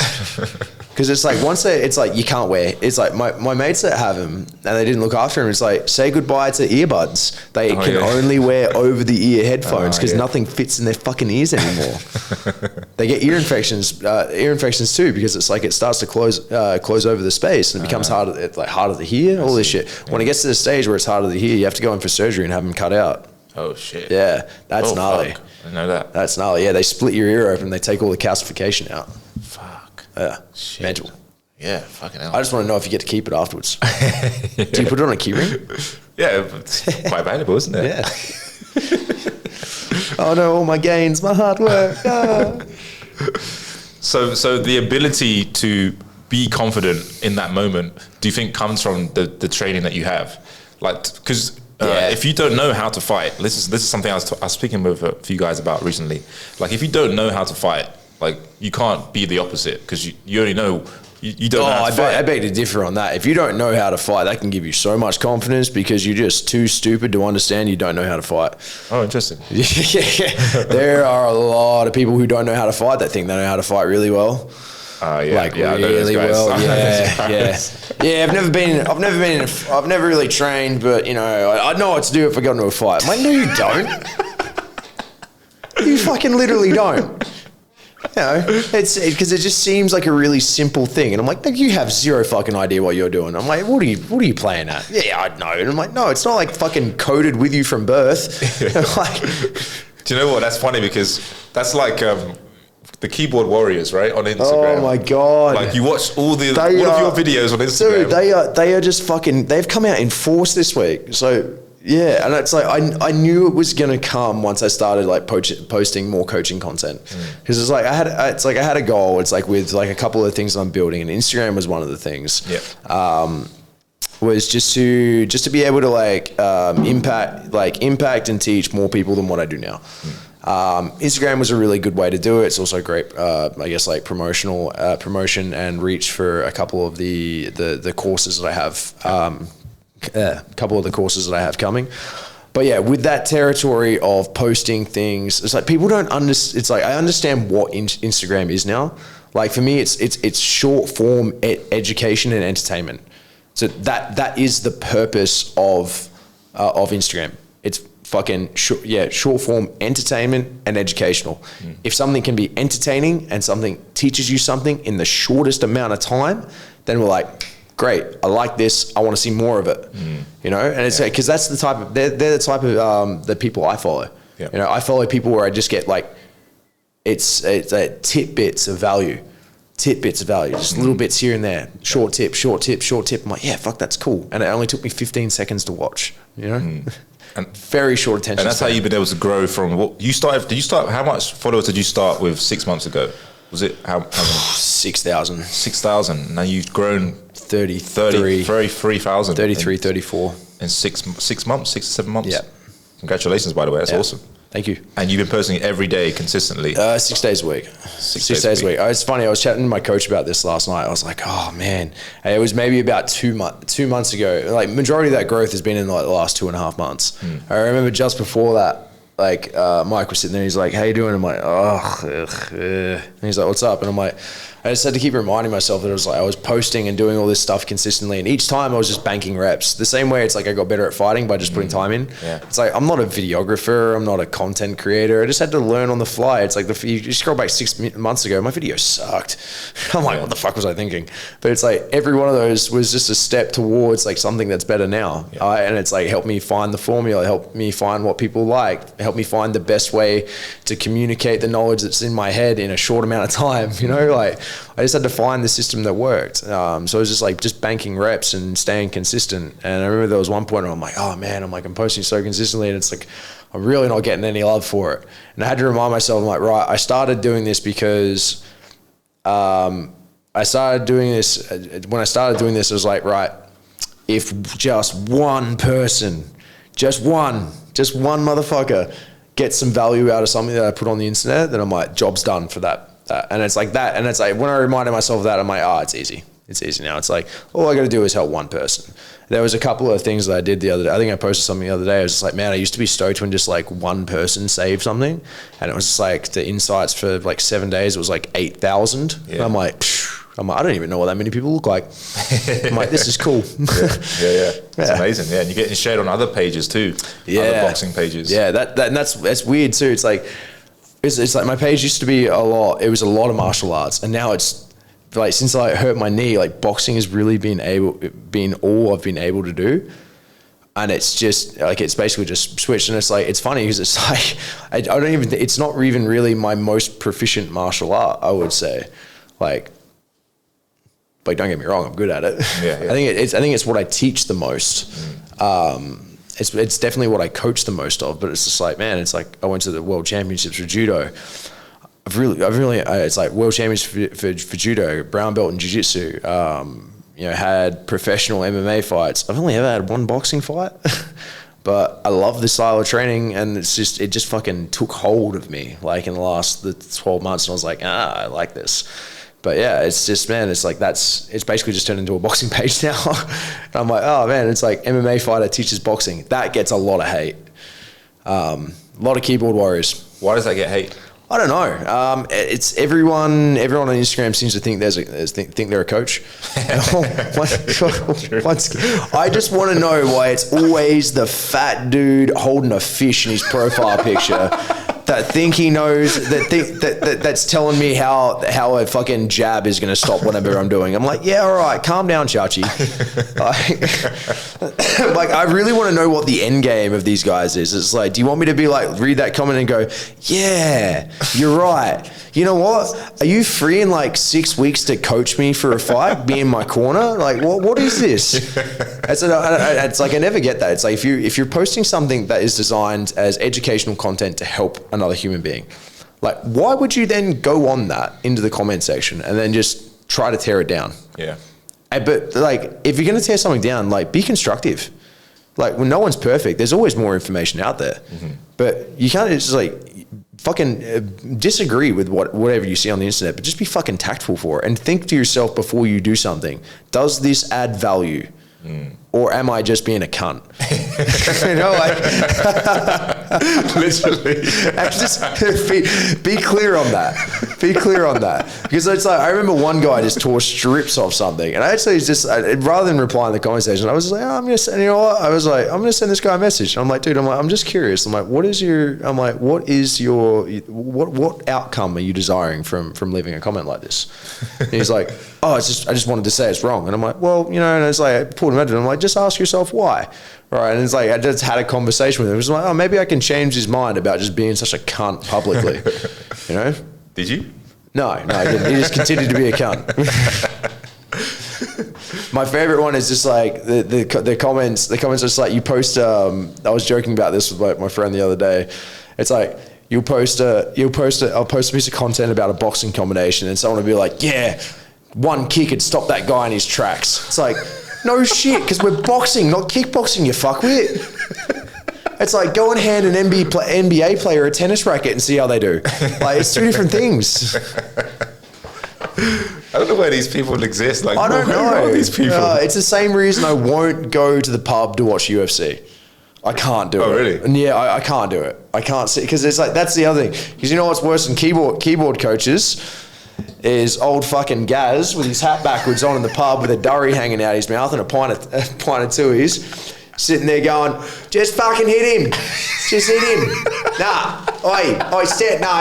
He's got to fucking use the elbow. Man, it's right there. He's just, dude, do you see this guy? He's just got to do this, mate. If he just did this, the fight would be over. Oh, it's brilliant. Oh, Jesus Christ. All right, Gary.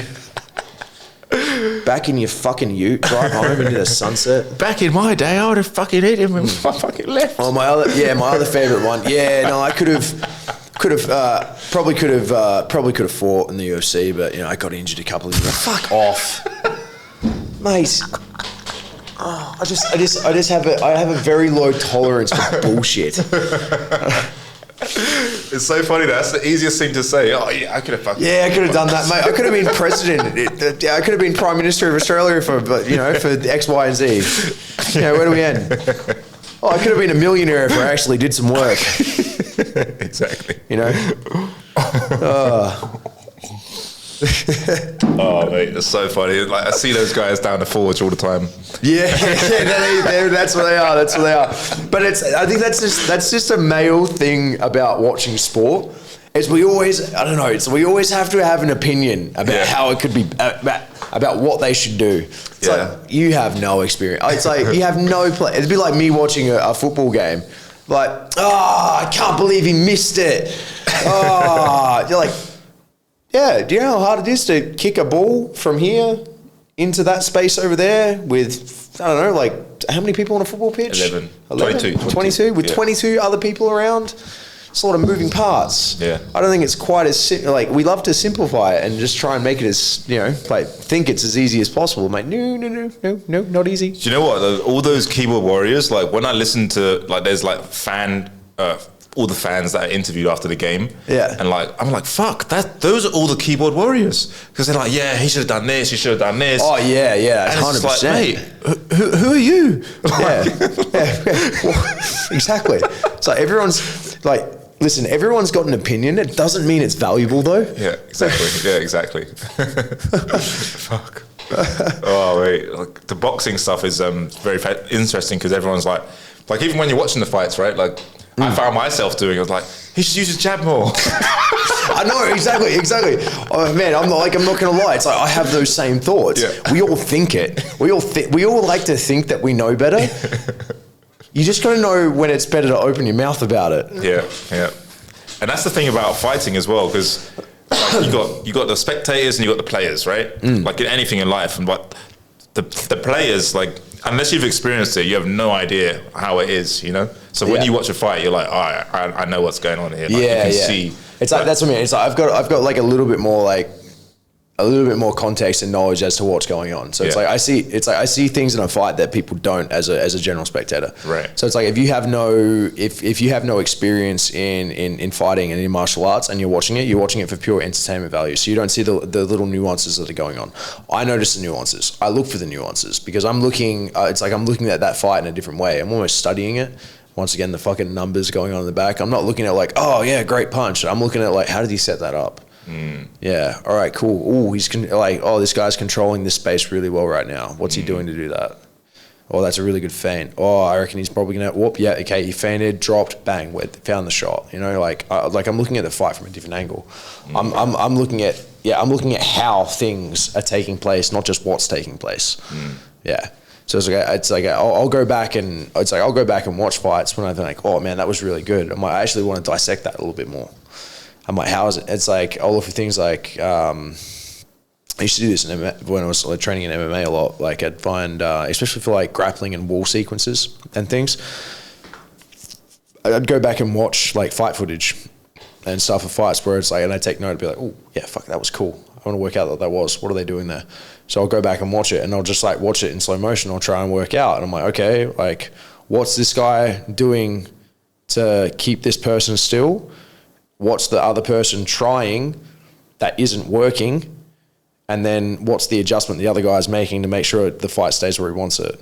So it's just like, I try and look at it from both sides and be like, oh, then that's how you pull out value from a technique. And you be like, okay, there's a system here somewhere. There's definitely a system. What's he trying to follow? He goes this way, does this. Oh, that's a really interesting point of control.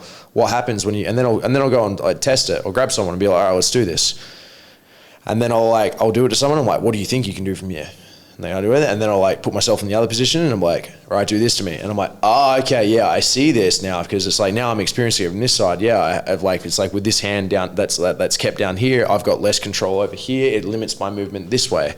So it's like I look at a technique from both sides and go like, right, this looks like a really good piece of control, and then put myself on the other side of it so I can see what the potential options are to escape and change. And then when I go back to the other side now I understand the variables that will happen from it. Yeah. So rather than just going, I'm going to do this, but then I don't know what comes next. I put myself in the same position in reverse and then think about what I would do.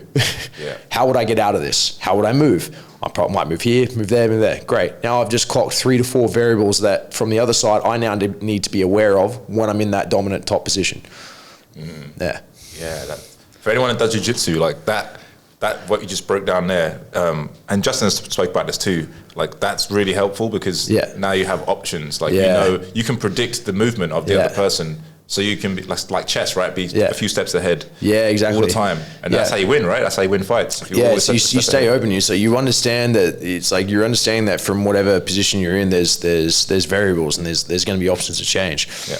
Now it's because there's two people involved. It's literally a dance between both those people. So I need to understand I need to look at limiting your potential options. So basically, I'm just narrowing down the window. It's like. Start of the match starts, options are like this big. And then we get into a position and they're this big. And then I isolate some control and they're this big. And eventually it's getting down to the point where your only option is to tap. You know? Yeah, right. So, and that's literally what happens. It's like the variables start out here and as play continues, they're getting closer in together until I secure a dominant enough position to put a submission in. Then once you're in the submission, the options are limited because now you're just looking at potential escapes, and then once I know those, I'd limit all those options until the only option left is to submit. That's what jiu-jitsu is. Yep. In a very dumbed down sense. Yeah, and also like if you're in that position where you're about to be tapped, that means that you made a mistake somewhere along that. Hey, someone's been listening. Right? yeah, exactly. Like, it's like the mistake. That's an interesting point about training jiu-jitsu. When I'm like how I develop a lot of growth is like you get the most out of your rolling time, and I feel like a lot of people don't roll correctly.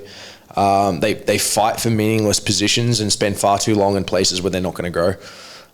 So for me, if I end up in a submission system, or if I end up in a submission, like I'm probably going to tap before if we get to the point where it's like my arm's here and I'm like I'll just tap, start again, because like unless purely for that circumstance I'm trying to work like late armbar escapes, chances are I made a mistake well before I got into that position.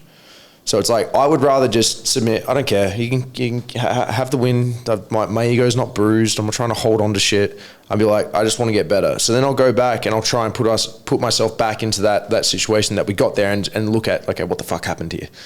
It's like the mistake happened before I got the mistake happened, and that led to me being in a submission. The submission wasn't the mistake. The mistake was beforehand. It's like the piece that I needed to fix was back here. Maybe I didn't move enough in a scramble. I got a bit lazy. I'd left something out. It's like, and I'll know what it was as soon as I get to this position. I'm like, God, okay. And then we just go back and repeat.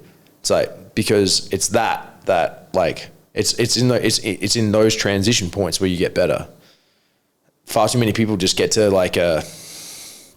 they get to a dominant position, or you see it. It's like you just end up in like fucking close guard or just a weird like fucking half guard, close guard, side control position where you're not doing anything. You're just locked in, holding still, and you'll be there for 4 minutes. It's like, you guys just wasted 4 minutes. Yeah, great. You held the person. It's like, yeah, great. You held the person down for 4 minutes. You didn't try one submission. You didn't try one transition. It's like, I would rather create some movement, potentially make a mistake, and actually start to like work some technique. It's like you learn by making mistakes. So fucking why be afraid of making them? Yeah. And that's something that I've learned from jiu-jitsu is because my whole life I was raised to not make mistakes. Like in football, if I made a mistake, my dad would shout at me and stuff. Yeah. So like during jiu-jitsu, it's like, fuck, I got to actually make mistakes and not be that guy inside control for 4 minutes. Exactly. You got to be comfortable making mistakes, because it's like what happens. It's like, what happens in jiu-jitsu when you make a mistake? Fuck, just keep moving. What happens in life when you make a mistake? Damn it, just keep moving. It's like you make mistakes, you assess it, you go, okay, what can I change? And then you just move forwards. It's like, man, this is what I mean about there's so many skills in martial arts that are just translatable to the rest of your life. It's like, if you have that mindset from training martial arts where you're just like, I'm going to make mistakes, I'll be okay with it, I'll just make an adjustment, I'm not going to let it be the end of the world, and then I just go back in and have another crack. Man, to me, that sounds like a pretty fucking phenomenal way to live life.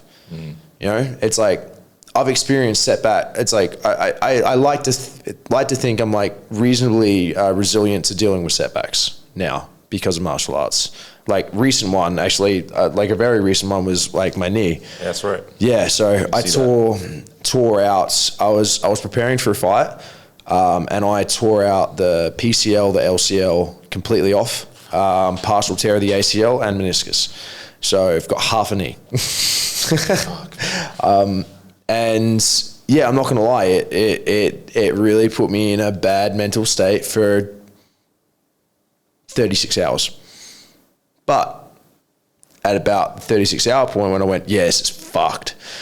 And I'd had like doctor's results coming back, and I'm like, yeah, this is not going to be okay. And it's like, it's like at that point I had two choices. I could have sat there and gone, oh, woe is me. It's like my knee's like fucked. I can't do the things that I want to do. I can't do this. I can't do that. Or I could just accept it because I can't change it. It's happened, and then just go, well, I mean, what can I do?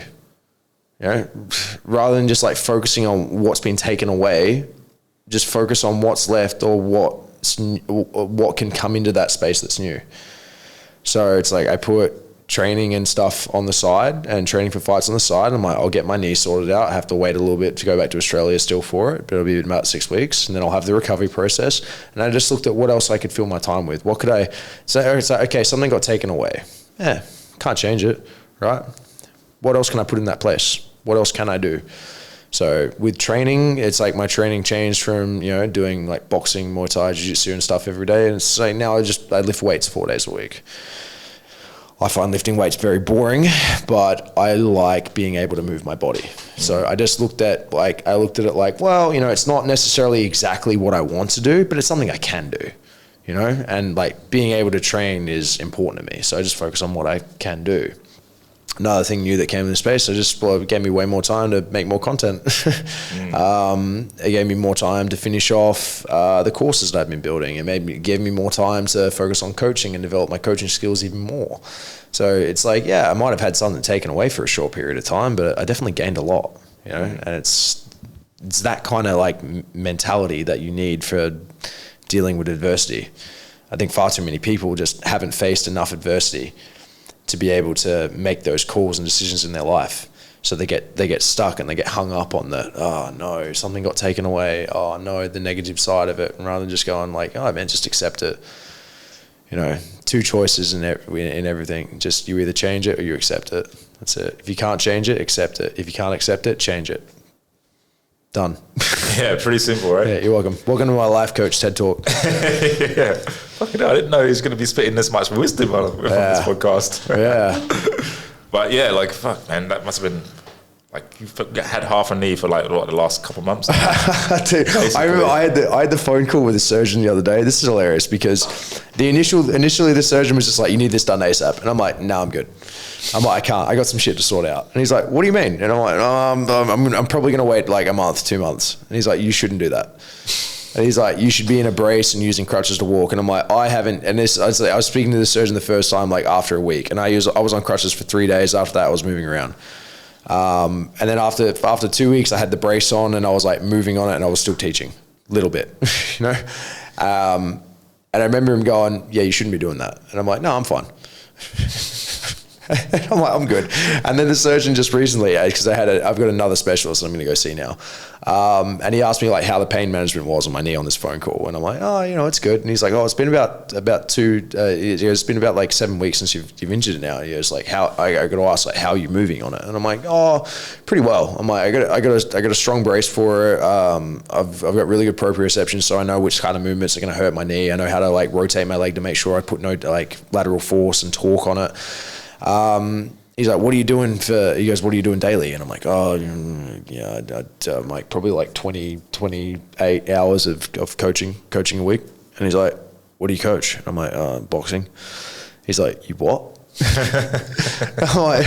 I'm like, yeah, you know, just demonstrating how to box and, you know, holding some pads and teaching the people. And he's just like, what? He's like, no, that's not a thing. I'm like, it's all good. I'll send you a photo of my legs in the least gay way possible. You'll see. And he's just like, oh, he goes, thick thighs? I'm like, yeah. I'm like, I got my quads and hammies are holding this bad boy together. We're good. So that thick thighs save lives. Oh my God, they do. I used to hate squats. I am so happy I've done a lot of squats in my life now. There's nothing but quad holding this knee in place. Yeah. I remember that after you ruptured your knee, I remember seeing your Instagram, and then I was like, wait a minute, he's fucking back boxing? Like, yeah, exactly. Like, yeah. How is that even possible? Yeah. I mean, it flipped out a lot of people. Yeah. I mean, like you can, like don't get me wrong, you can live with. It's like a PCL you can live without. It's just the quality of life that you have. It's like I could technically go on without having the surgery. Yeah. I would just not be able to do jiu-jitsu again. It's like I said, it's like about the only things I can't do is explosive jumps, any lateral twisting, and like this. I would, if I did this with my other leg, I would be on the floor crying. Like I've hurt myself taking my shoe off at the end of the day just by picking it up and twisting in, So it's just like shift to the side. I'm like, that's out. Which, but like everyday life, it's fine with. Just got a high pain tolerance anyway. So like a dull ache is a dull ache. Yeah. Just becomes normal after a while. And the time frame doesn't matter because you're going to be getting surgery, so they're going to reconstruct it. Yeah, anyway, exactly. So. It's like, I also get to the point, I did this with my shoulder too. I had a shoulder reconstruction when I was back in 2012. And literally it was like, it took a month and a half to get in for surgery after I did it. And I asked them about it and I was just like, what do I do with my shoulder in the meantime? And they were just like, anything you like. I'm like, really? They're like, yeah, as long as it doesn't hurt. They're like, you've basically fucked everything. He goes, they're like, at this point, you cannot fuck it worse. They're like showing me the MRI scan. It's just like one lonely piece of tendon connecting like the humeral socket. They're like, you see all this that's floating around? And I'm like, yeah. They're like, that should be attached. I'm like, oh, sick. They were just like, your shoulder might dislocate occasionally, and that had happened. Like someone threw me like a basketball one day, and I caught it up here, and went, ow.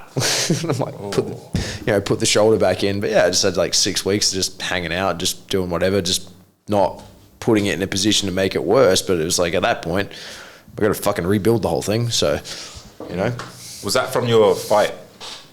The shoulder injury? That was from judo. Yeah, I went to the World Championships in 2011. And I got to, was it third round? Third round? I don't know, whatever. One of the fights. One of the matches. And I turned out of I think I was having problems with my shoulder beforehand. And I just turned out of a throw the wrong way. And my shoulder like dislocated or subluxed out, so a partial dislocation during the twist. And I felt it pull and pop back in. I was like, ah. And then I stood back up, and I remember being in immense pain. And like the coach on the side was just like, "You're good," because it's like throws are scored in judo, so like it wasn't like a match-ending score. So I stood back up, and then I went to lift my arm, and it didn't go. So then it went like a little bit, and then I walked in to continue the match, and the guy just like picked me up and slammed me on the shoulder again. And at that point, I was just like, I felt a crunch, and I'm like, oh. Yeah, and it's like I got up, and it's like my clavicle was like, up here, and it's just ugh. I remember that was in South Africa, in Cape Town, and there were so many injuries that day of the tournament that they were sending people to the hospital in twos. So I had to sit out the back in the medics area, and I remember I had a makeshift sling, so I got my jacket off, and I've got my belt tied around my arm and my neck, and I'm sitting there, and it's like I'm waiting for this, and I'm waiting for this Greek guy just to hurry the fuck up so we can get in an ambulance. Because it's like, he's hurt his wrist or something. I don't know. And it's like, and he's just carrying on. They're trying to take his jacket off. He's like, just acting like a baby. And I'm like, dude, I wish you spoke English so I could tell you to hurry the fuck up. And yeah, so anyway, finally do it. They put us in the ambulance, and then like, this is great. I remember the medic sits down to me and he goes, "I'm sorry, sir, that unfortunately we do not keep any pain medication on the ambulance because they get robbed. So hold on tight. It's going to be a very bumpy ride on the way to the hospital, and you're going to experience a lot of pain." And I'm like, how's my South African accent? That's pretty good. Not bad. Pretty good. Yeah, it's just monotonal. And I was just like, oh yeah, cool. So as I'm sitting there, and I swear to God, this ambulance found a 40-minute drive on a cobblestone road. Because we literally the whole way there, we're like, it was like we may well have rode a horse. You know, like fucking no morphine in 40 minutes. No, like yeah, and then they almost OD'd me on morphine when we got there. Really? Yeah, it was a hell of a trip. Hell of a trip. Must have felt great. No, I was forgetting to breathe. They had to come through and they gave me a shot of adrenaline. Oh shit. Yeah, so it's like at one point I remember they gave me the morphine for the pain, and they were doing like the MRIs and the X-rays and the scans and stuff, and I was just like sitting there and with the trip chaperone, and I'm like, I feel dizzy, and they're like, Luke, you're not breathing. They're like, and there's like sitting there, they had to go like, I'm like, I'm feeling. They're like, breathe. They're like, and out. And they had to wait, and it's like literally my respiratory system was just like, no, we don't know how to work anymore. And so they came in, they gave me a fucking shot of adrenaline to wake me up. Yeah. You're losing consciousness. Yeah, I was, because like morphine is how you send people to sleep forever. So it's like, because you get to a stage where it suppresses your respiratory system. You stop breathing, you die. Yeah. So yeah, I was getting to that stage. I was like, oh, that was an interesting trip. I'm like, won't tell mum that one. God damn! Wow. Yeah. What an experience, man! Like fucking traumas you've had. Yeah, just a couple. Yeah, just a couple. Just a couple. Broke my jaw.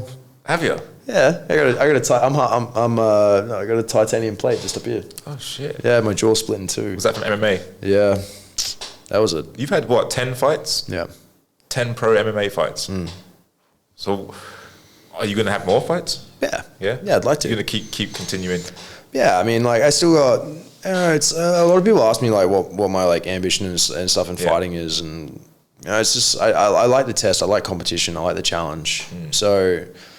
When I used to put a lot of pressure on it, I think I made a switch. It was pandemic took 2 years of fighting away from me, but whatever. Gave me a lot of other shit.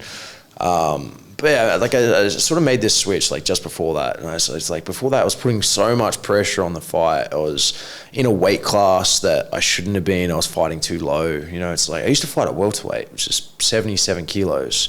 I walk around at 95 now. I used to have to walk around 10 kilos lighter in order to make that weight. And it's just like, this is my natural weight where I am now. Yeah. You know, so it's like I was just murdering myself to stay low on weight all year because someone once said to me, yeah, I think you can make welterweight. Just because you can do something doesn't mean you fucking should. So I'm happy I learned that lesson. True. It gave me a severe eating complex. I would just had to count every calorie that went in, and I'd do dumb shit like I'd look at my weight that fluctuated over the weekend, see that I was 2 kilos heavier on Monday than I was on Friday, which is natural because I've had 2 days of not training, and then I would murder myself in training for 2 days until my weight got back down to where I wanted it. And I'm like, this is not a healthy complex to have. All right, so that took it. It's like, if anything, like pandemic did me a solid because for 2 years I didn't have to check my weight. And I started just eating and training. I started training again because I loved it. And I started just eating whatever I wanted and allow that within reason and just allow my body to naturally fucking fill out to where it should be. So coming back into fighting now, so I'm in a much more jovial, I guess. I'm in a much more jovial place when it comes to training. I'm in a much more creative place when it comes to training. I'm in a healthier weight class and position for me to be able to perform. So everything is better, which makes me a lot more dangerous. And I see that, and it's like you see that when before I hurt my knee, when I was like training and sparring, I started to get the feel for it, and I'm like, yeah, this is fun, and I'm just like, and it is. It's just fun for me. So yeah, I feel like I got a couple of good fights left in me, and like it's like people ask me like, oh, do you want to go to the UFC? And I'm like, not really. I mean, fuck, if it happens, cool. I'm like, in my head, I'm only just thinking about the next fight. I'm like, I'm gonna have that fight and see how I feel. You know, it's like I very well may have another professional fight, and be like, nah, I'm done. Or I might have that professional fight and then, nah, I'm all in. Let's make a run. You know, it's like you can't get hung up on what's gonna happen 5 fights from now. And that's what I used to do. Used to be so fixated on what like the end goal is. It's like, fuck the end goal. I mean, have it in mind, but it's so far away. It's like a little prize on a shelf that you should just tuck away in your cupboard. You know, you don't need to look at it every fucking day. You know, you need to look at what's next, then what's after, and it's like, and then once you get that, then look at what's after that, and then the next one, and then the next one, and then the next one. It's like people can't get caught up and being like, oh, I got to be this, got to be that, got to be world champion. I'm like, oh, fuck it. I just want to enjoy my time. I want to enjoy my time. I want to feel that feeling in the fight. I need that passion, that fire. You know, I want that. That's what I want. Do you feel like without fighting, like something's missing from your life? I did, but I don't know. I think my mind's like somewhat changed on it. I know that's a really tough thing for like professional athletes go through when they retire.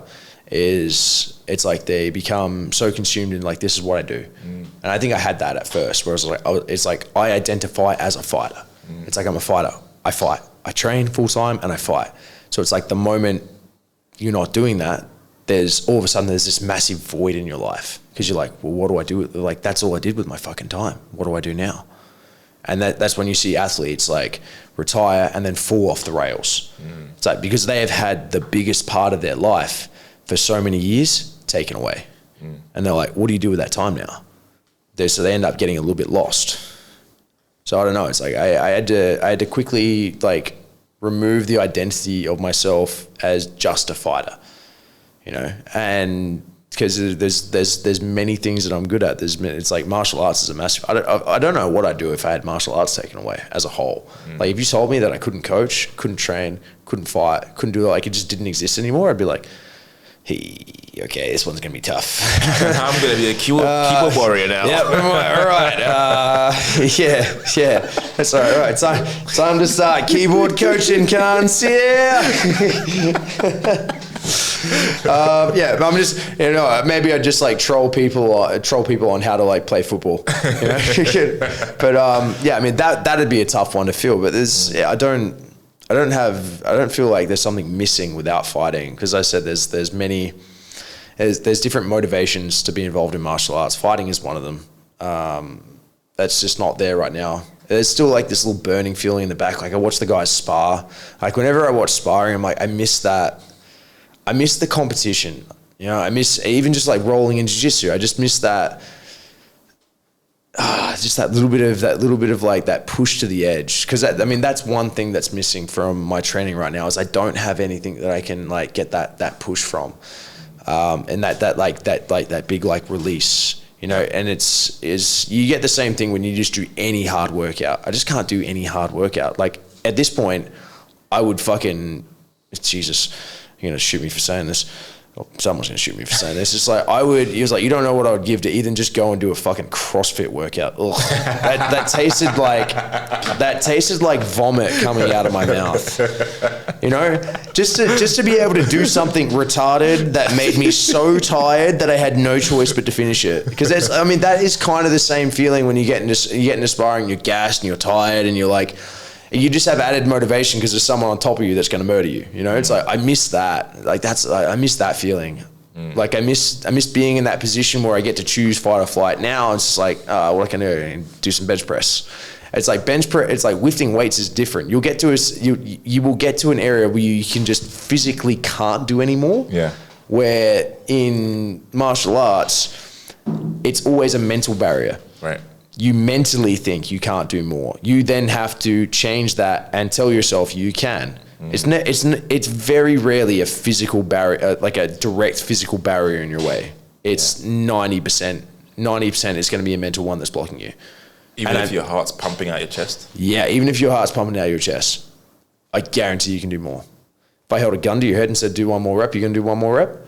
True, yeah, 100%. You're not done yet. Yeah. You're not done. I use that with people all the time. They say, I can't do one more. I'm like, yeah, you can. Yeah. Like, your brain's just being a pussy. That always fascinates me, because I've heard other people say this, but like literally sometimes my fucking heart is about to. It feels like that, right? Yeah. Like you're a professional fighter. and you feel like, fuck.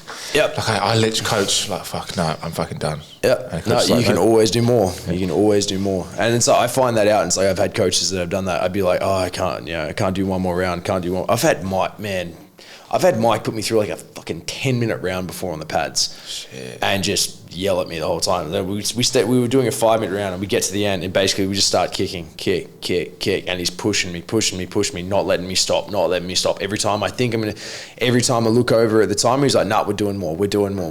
And he did it to show me that it didn't, like, because he'd already made me tired. The thing is people don't realize it's like, once you're tired, you're already there. It's like, just deal with being tired, you know? This happens in fights a lot. It's like people get tired and then they try and conserve energy and they try and hold back. And I'm like, no, when you're tired, you're tired. You just got to push through it. It's like, you're going to be tired no matter what, right? At the end of this fight, you're going to be fucking exhausted. Would you rather be exhausted and win or exhausted and lose? Your choice. You know?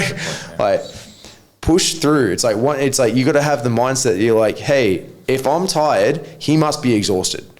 And that gives me power. I'd rather like push the pace to a point where I'm just like, right now they're feeling it. Cause I trust because I've done this enough in training to trust where my cardio is, to trust where my fitness is, to trust my brain to tell my body to shut the fuck up when it thinks it wants to quit and it can't do another rep. That's a good point. Like if I'm tired, he's tired. Yeah, if I'm tired, he's tired. You know, we're all tired. We're all in the same fucking fight. Yeah. When I say, there's only two of us. You know, we're all doing the same things, and that's like a big mental game. And this is where like body language comes so important. Like, it's one thing I won't tolerate when I'm like training someone for a fight is them saying they're tired in training. I'm just like, no. I'm like, you're not allowed to say it. Because that's one of my rules when I'm in training camp. I'm not allowed to say I'm tired. It's like you speak to how many people a day, right? If the first thing out of my mouth when they ask me how I am is I'm tired, guess what? I'm going to start looking tired. I'm going to start feeling tired. I'm reinforcing it in my head. My answer to that when someone asks me how I am, no matter how I'm feeling, I could be barely fucking alive at that point, so exhausted out of my life. And I'm like, yeah, I feel fresh as fuck. You know, because the more I say it, the more I look like it, the more I start to feel that way. It's like in training, body language. It's like at the end of the round comes, I don't slump my head and fall down to the side. No matter how tired I am, I stand tall. It's like the more you project a certain way, the more you're going to act that certain way. And this is when it comes really important to the fight. Because you imagine you're 2 rounds deep, you've got the 3rd round to come. You walk back to the corner, right? And the corners sit across from each other. So it's like this, right? You imagine the difference. You walk over, I see you looking tired. You're sitting in the corner like this, bro, right? You look over, you see me sitting tall, chest out, water in. There's like 15 seconds resting around. I just stand up, kick the stool to the side, and I'm waiting there ready to go. I'm standing in the set in the ring before you stand up, staring at you, being like, bitch, let's fucking go. Let's do this. My heart's beating through my chest. I've got nothing left in the tank. But that is a mental game right there. Because now you're getting off the stool thinking, fuck me, I'm exhausted. And this guy just looks like he stepped in for the first round. And then for that first 30 seconds, and then the next part is like for that next like minute, doesn't matter how tired. I can't show I can't like let on that I'm tired at all, because if I can act like I've got all the energy in the world within that first minute of the next round, they'll get to a point where I'm like, I broke you, I've got you. No, this is now going to be one-way traffic, because like mentally I've just pushed that over the top. Yeah. Fuck. So it's all that mental game, mental warfare happening. Mental warfare, it is. Shit. That's why people do like the trash talk stuff and things before the fight. They're just getting into the other person's head. Is that effective though, do you think? I don't know. I've never done it, but I can. It's like it's not my thing. It's not my thing to do, but I mean, you can definitely. It's like I see it when it's happening. When I watch like press conferences and stuff, and they're talking in certain ways, and I'm like, it's like I get why they're doing it. It's just not my thing. Has anyone done that to you? I don't know. I don't really pay attention. They might have. Yeah. Probably not openly. In the face off, you know. Nah.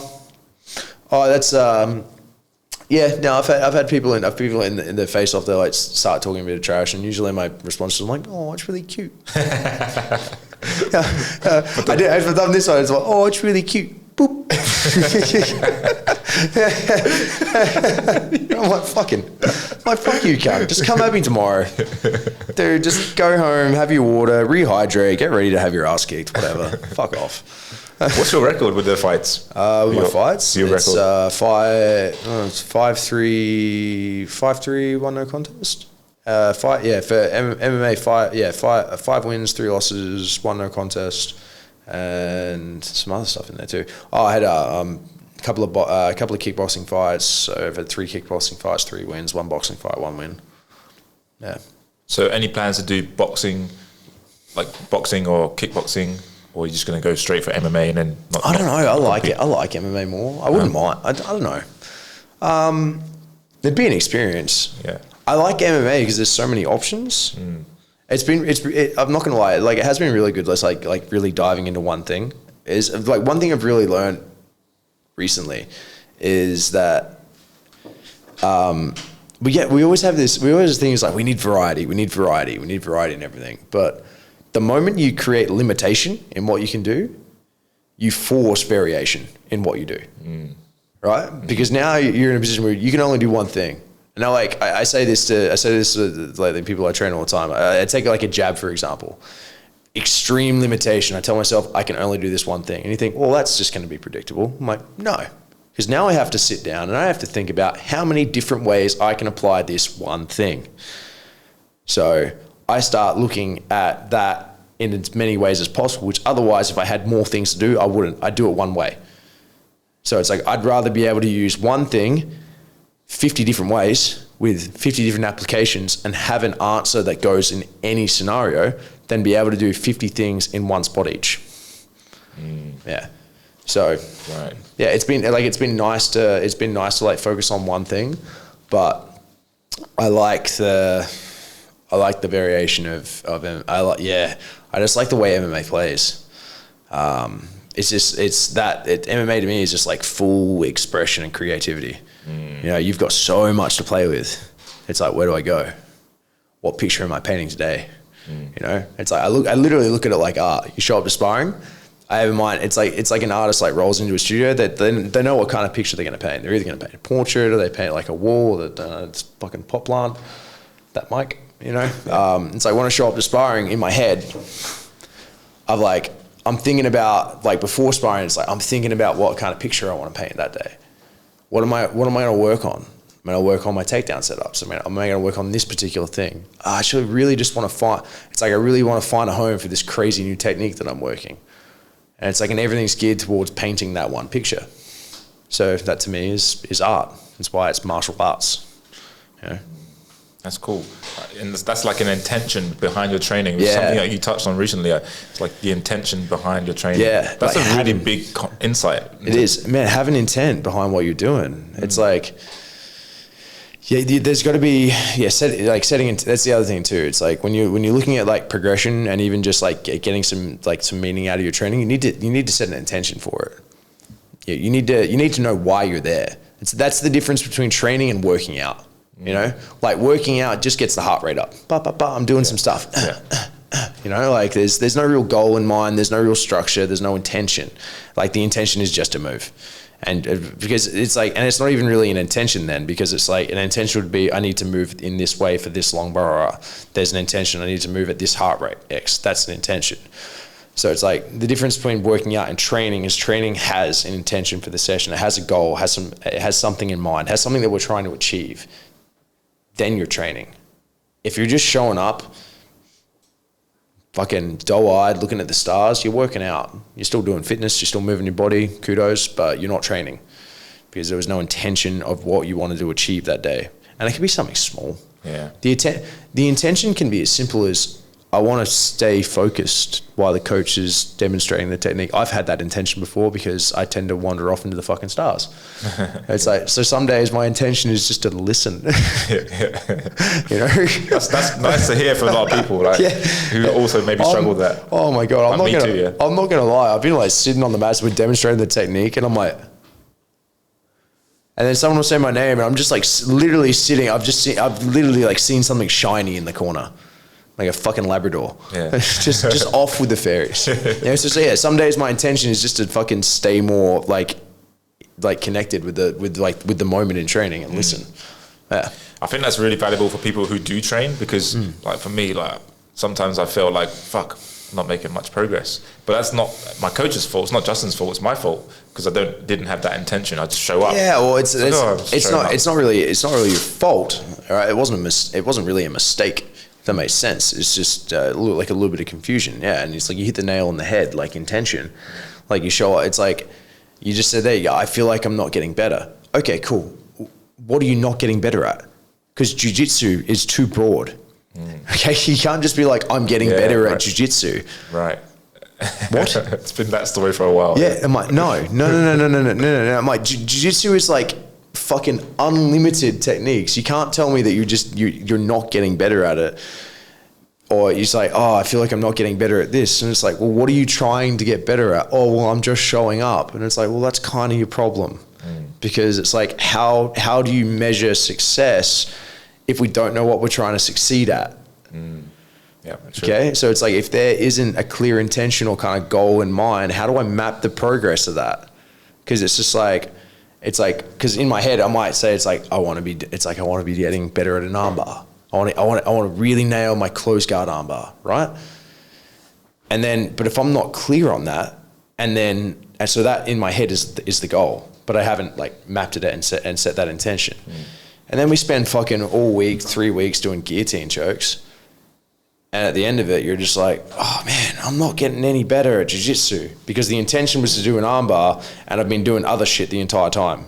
Right. So it's like, with that intention in mind, you're going to gravitate more towards the thing that you want to get better at. So it's like, it's intentions, just like have something in mind that you're willing to improve. And then on top of that, it's repetitions. Oh my God, repetition on repetition. Drilling. Repetition is the mother of all learning. I don't care what anyone says. Yeah. Do it 1,000 times, you'll get better at it. Yeah. You know, you got to be willing to do something a lot. Yeah. It doesn't mean it has to be boring. You can hide those repetitions within. Yeah. I was actually having this conversation with like one of the guys we train with today, because he was asking about sessions. And I was just like, man, because he was asking me like, how much do you get covered within like one session with someone? And I'm like, not a lot. Might stay very singular, because it's like, how do you get better? Repetition. Now there are 2 ways to do repetition. I can either be really old school and have you stand on the spot and do something 500 times and be like 1, 2, 3, 4, 5, until you're bored out of your fucking brain and you want to punch me. Or I can find a way to hide 500 reps within an hour. Here's one application. Okay, cool, add this. Cool, add this. Do it this way now. Do it this way. Now let's use these. Now let's do it this way. Bop, bop, bop. We get through an hour session. We've had one primary focus and then just little auxiliary bits that we touched on.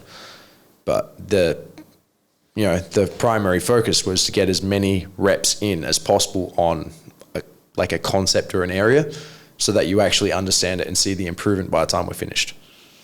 Yeah. Yeah, so that's a cool way to look at the repetitions. Yeah. Because it's like you're hiding it behind something. Once again, it's like hiding the vegetables, you know? Yeah, right.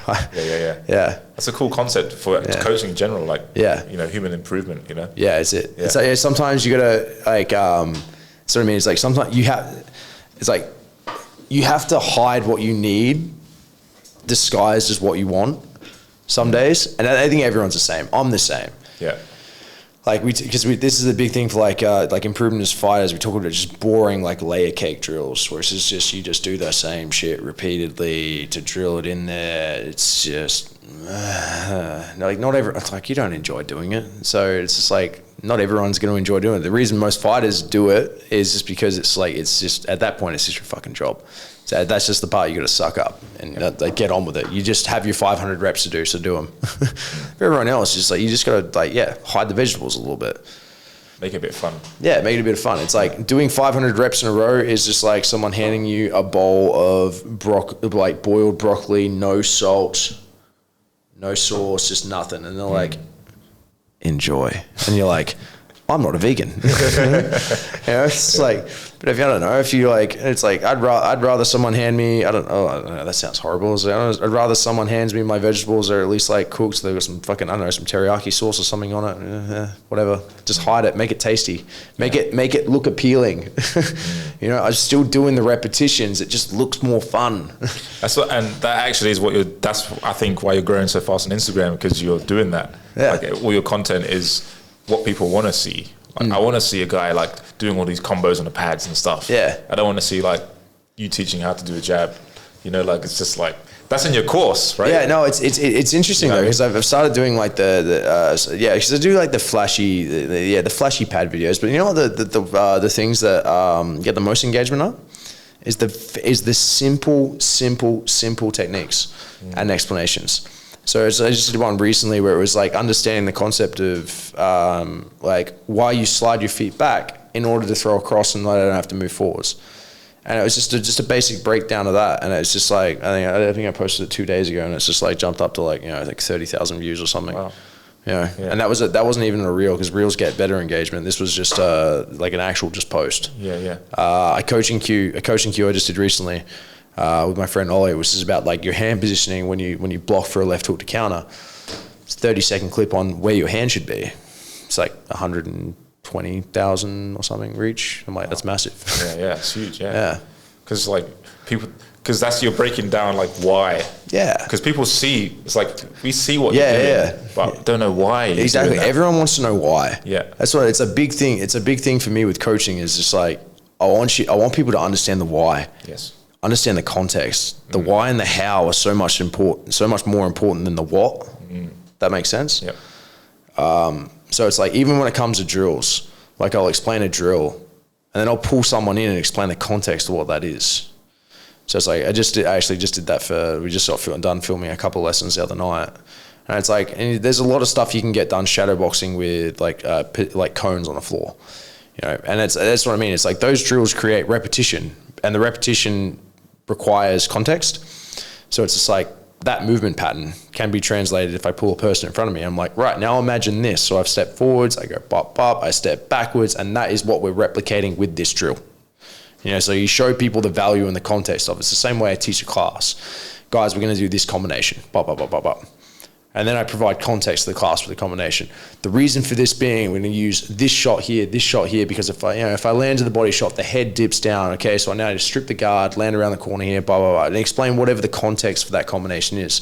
But when you give people the how and the why, and they go, they're instantly more engaged in it. They're like, yeah, I see the value in this now. Rather than just like, I'm just doing this. You know, it's like, I'm doing this why. Yes. Yeah. It has to connect to the outcome that they want, right? Connects to an outcome. Yeah. It's like, I want to get better at boxing. How's this going to help me get better at boxing? Exactly. Yeah, or anything. Just anything in general. Yeah. Awesome. So, we're wrapping up, coming up to 2 hours, 2 hour mark. Fucking hell, really? Yeah, dude, it's been great. Jesus. Yeah. Sorry. Time flies when you're having fun, eh? Fuck. Oh, I think this is what I mean. It's like, I'm not... This is funny. I've noticed I've talked a lot more than I normally do, right? Because I'm usually pretty fucking quiet until someone gets me talking about something that I'm passionate about. Yeah. So it's just like I'm so passionate about coaching and teaching. It's just, I haven't even noticed we've done this for 2 hours. Yeah.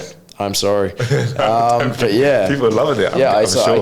I can talk about this shit all day long. It's like, this is what excites me. This is what gets me up in the morning. Yes. So yeah, I mean, you talk about it, it's like I guarantee it's like I'm the worst person at a dinner party, because if the conversation turns somewhere that I'm like, my brain doesn't see the value or the connection with it, or it doesn't align with like my values. Yes. I'm just like, I'm like, can we go home? Is this thing on? Is this like, I'm just looking for any escape. It's like for me, it's just so important to be around people I can have those kinds of conversations with. Yeah, for sure. And it doesn't have to be about martial arts. It's just got to be about, it's just passion. Yes. If you have conversation, it doesn't matter what the conversation is about. If you speak to someone and you can just like see and feel the passion in the words that they're saying, I'm like, fuck, I got time for this. Yeah, exactly. Yeah. You're like, this is a bit of me. Yeah, it's been good, man. Like, Yeah, I'm sitting there. I'm like, oh fuck, it's been 2 hours. Fuck, yeah. Jesus, it's flown by. Yeah. So, any last words of advice or comments you'd like to share with people listening? Or? If you're on the fence, if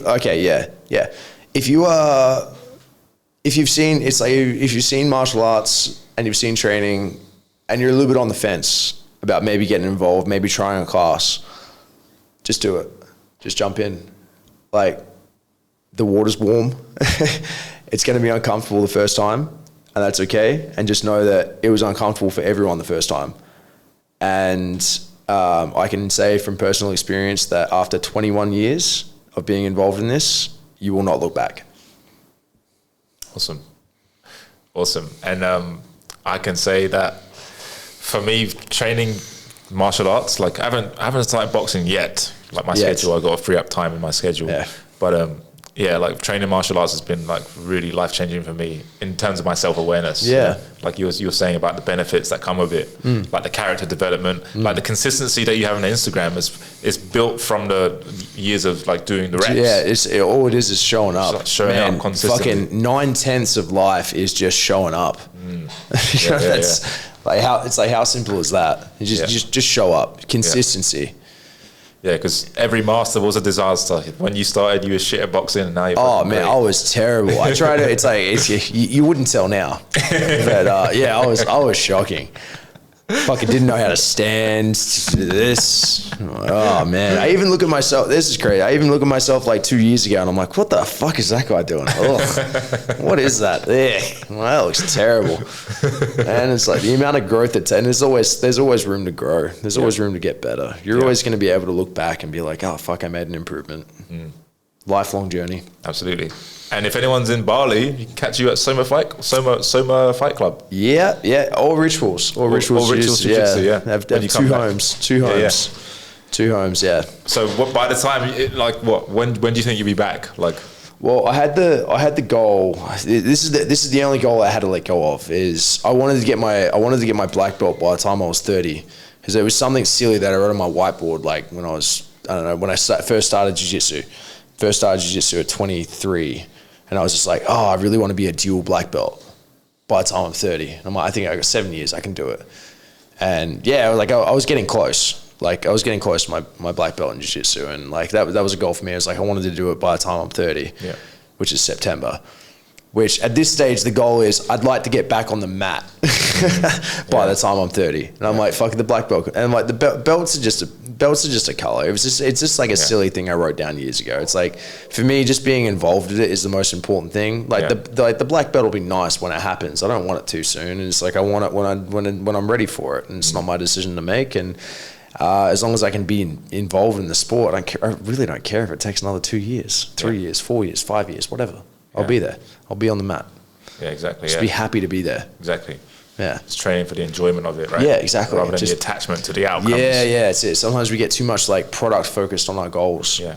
It's like, it's like, I've got to get better at this, got to get better at this. It's like, that's why motivation comes on. That's that whole like extrinsic versus intrinsic motivation. Mm-hmm. That extrinsic motivation is that like, that carrot on the end of the stick that we're trying to get to. Where it's just like, I want to win that fight. I want to win that tournament. I want to get my next belt. And if we get too caught up on the product goal at the end, we lose sight of the intrinsic motivation that happens just from training. So intrinsic motivation is things like noticing how you feel when you go to training. Yeah. How does it affect my day? How does it make me feel? Does it make me feel better? It's like, I finished a training session, I feel better. That provides motivation. But that motivation is coming from within, and that's going to be, in my opinion, more long lasting as a source of motivation than just relying on that product at the end of the journey. Absolutely. Yeah, I agree with that. So last question. Before we go for another 2 hours. We fucking could. I ask every guest this. This is a random question. Yeah. But everyone has a different answer. God. Ready for it? Fuck, no, I'm not ready for this. Can we make this like a Joe Rogan pass? We just fucking spark up a joint and pour a glass of whiskey before we start this one? I don't smoke, so. Neither. What is the meaning of life, in your opinion? Oh, for fuck's sake, Aaron. I was thinking of Jesus Christ. You could have warned me for that. What the fuck am I meant to say to that? The meaning of life. Fucking hell, what am I, Gandhi? You are a philosopher. Meaning of life. Now I'm just interested to see what everyone else said.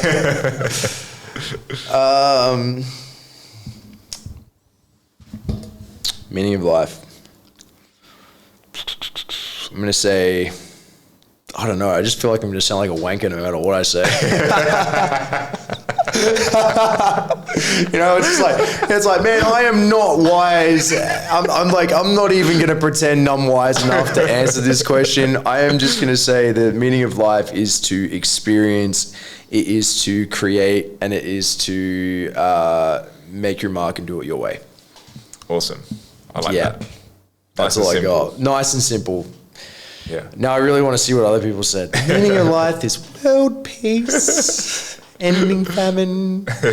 Yeah, I'm gonna make a compilation of all the clips of people's meaning of lives, and that'd be pretty interesting. But yeah, I think yours would be the best one. Oh yeah, the funniest one. The short and simple. Fucking hell, man. Jesus, meaning of life. Welcome to my TED Talk.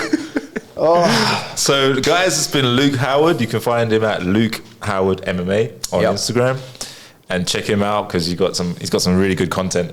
If you're interested in martial arts and learning how to improve in this area of your life, you know, like martial arts is fucking powerful, man. Like just for self-development in general and general fitness, you know, like that lady you were talking about in Australia, you might find a hobby that you're absolutely obsessed with, you know? Yeah, so exactly. Just give it a try. Just dive in. Yeah. All right, thanks, Luke.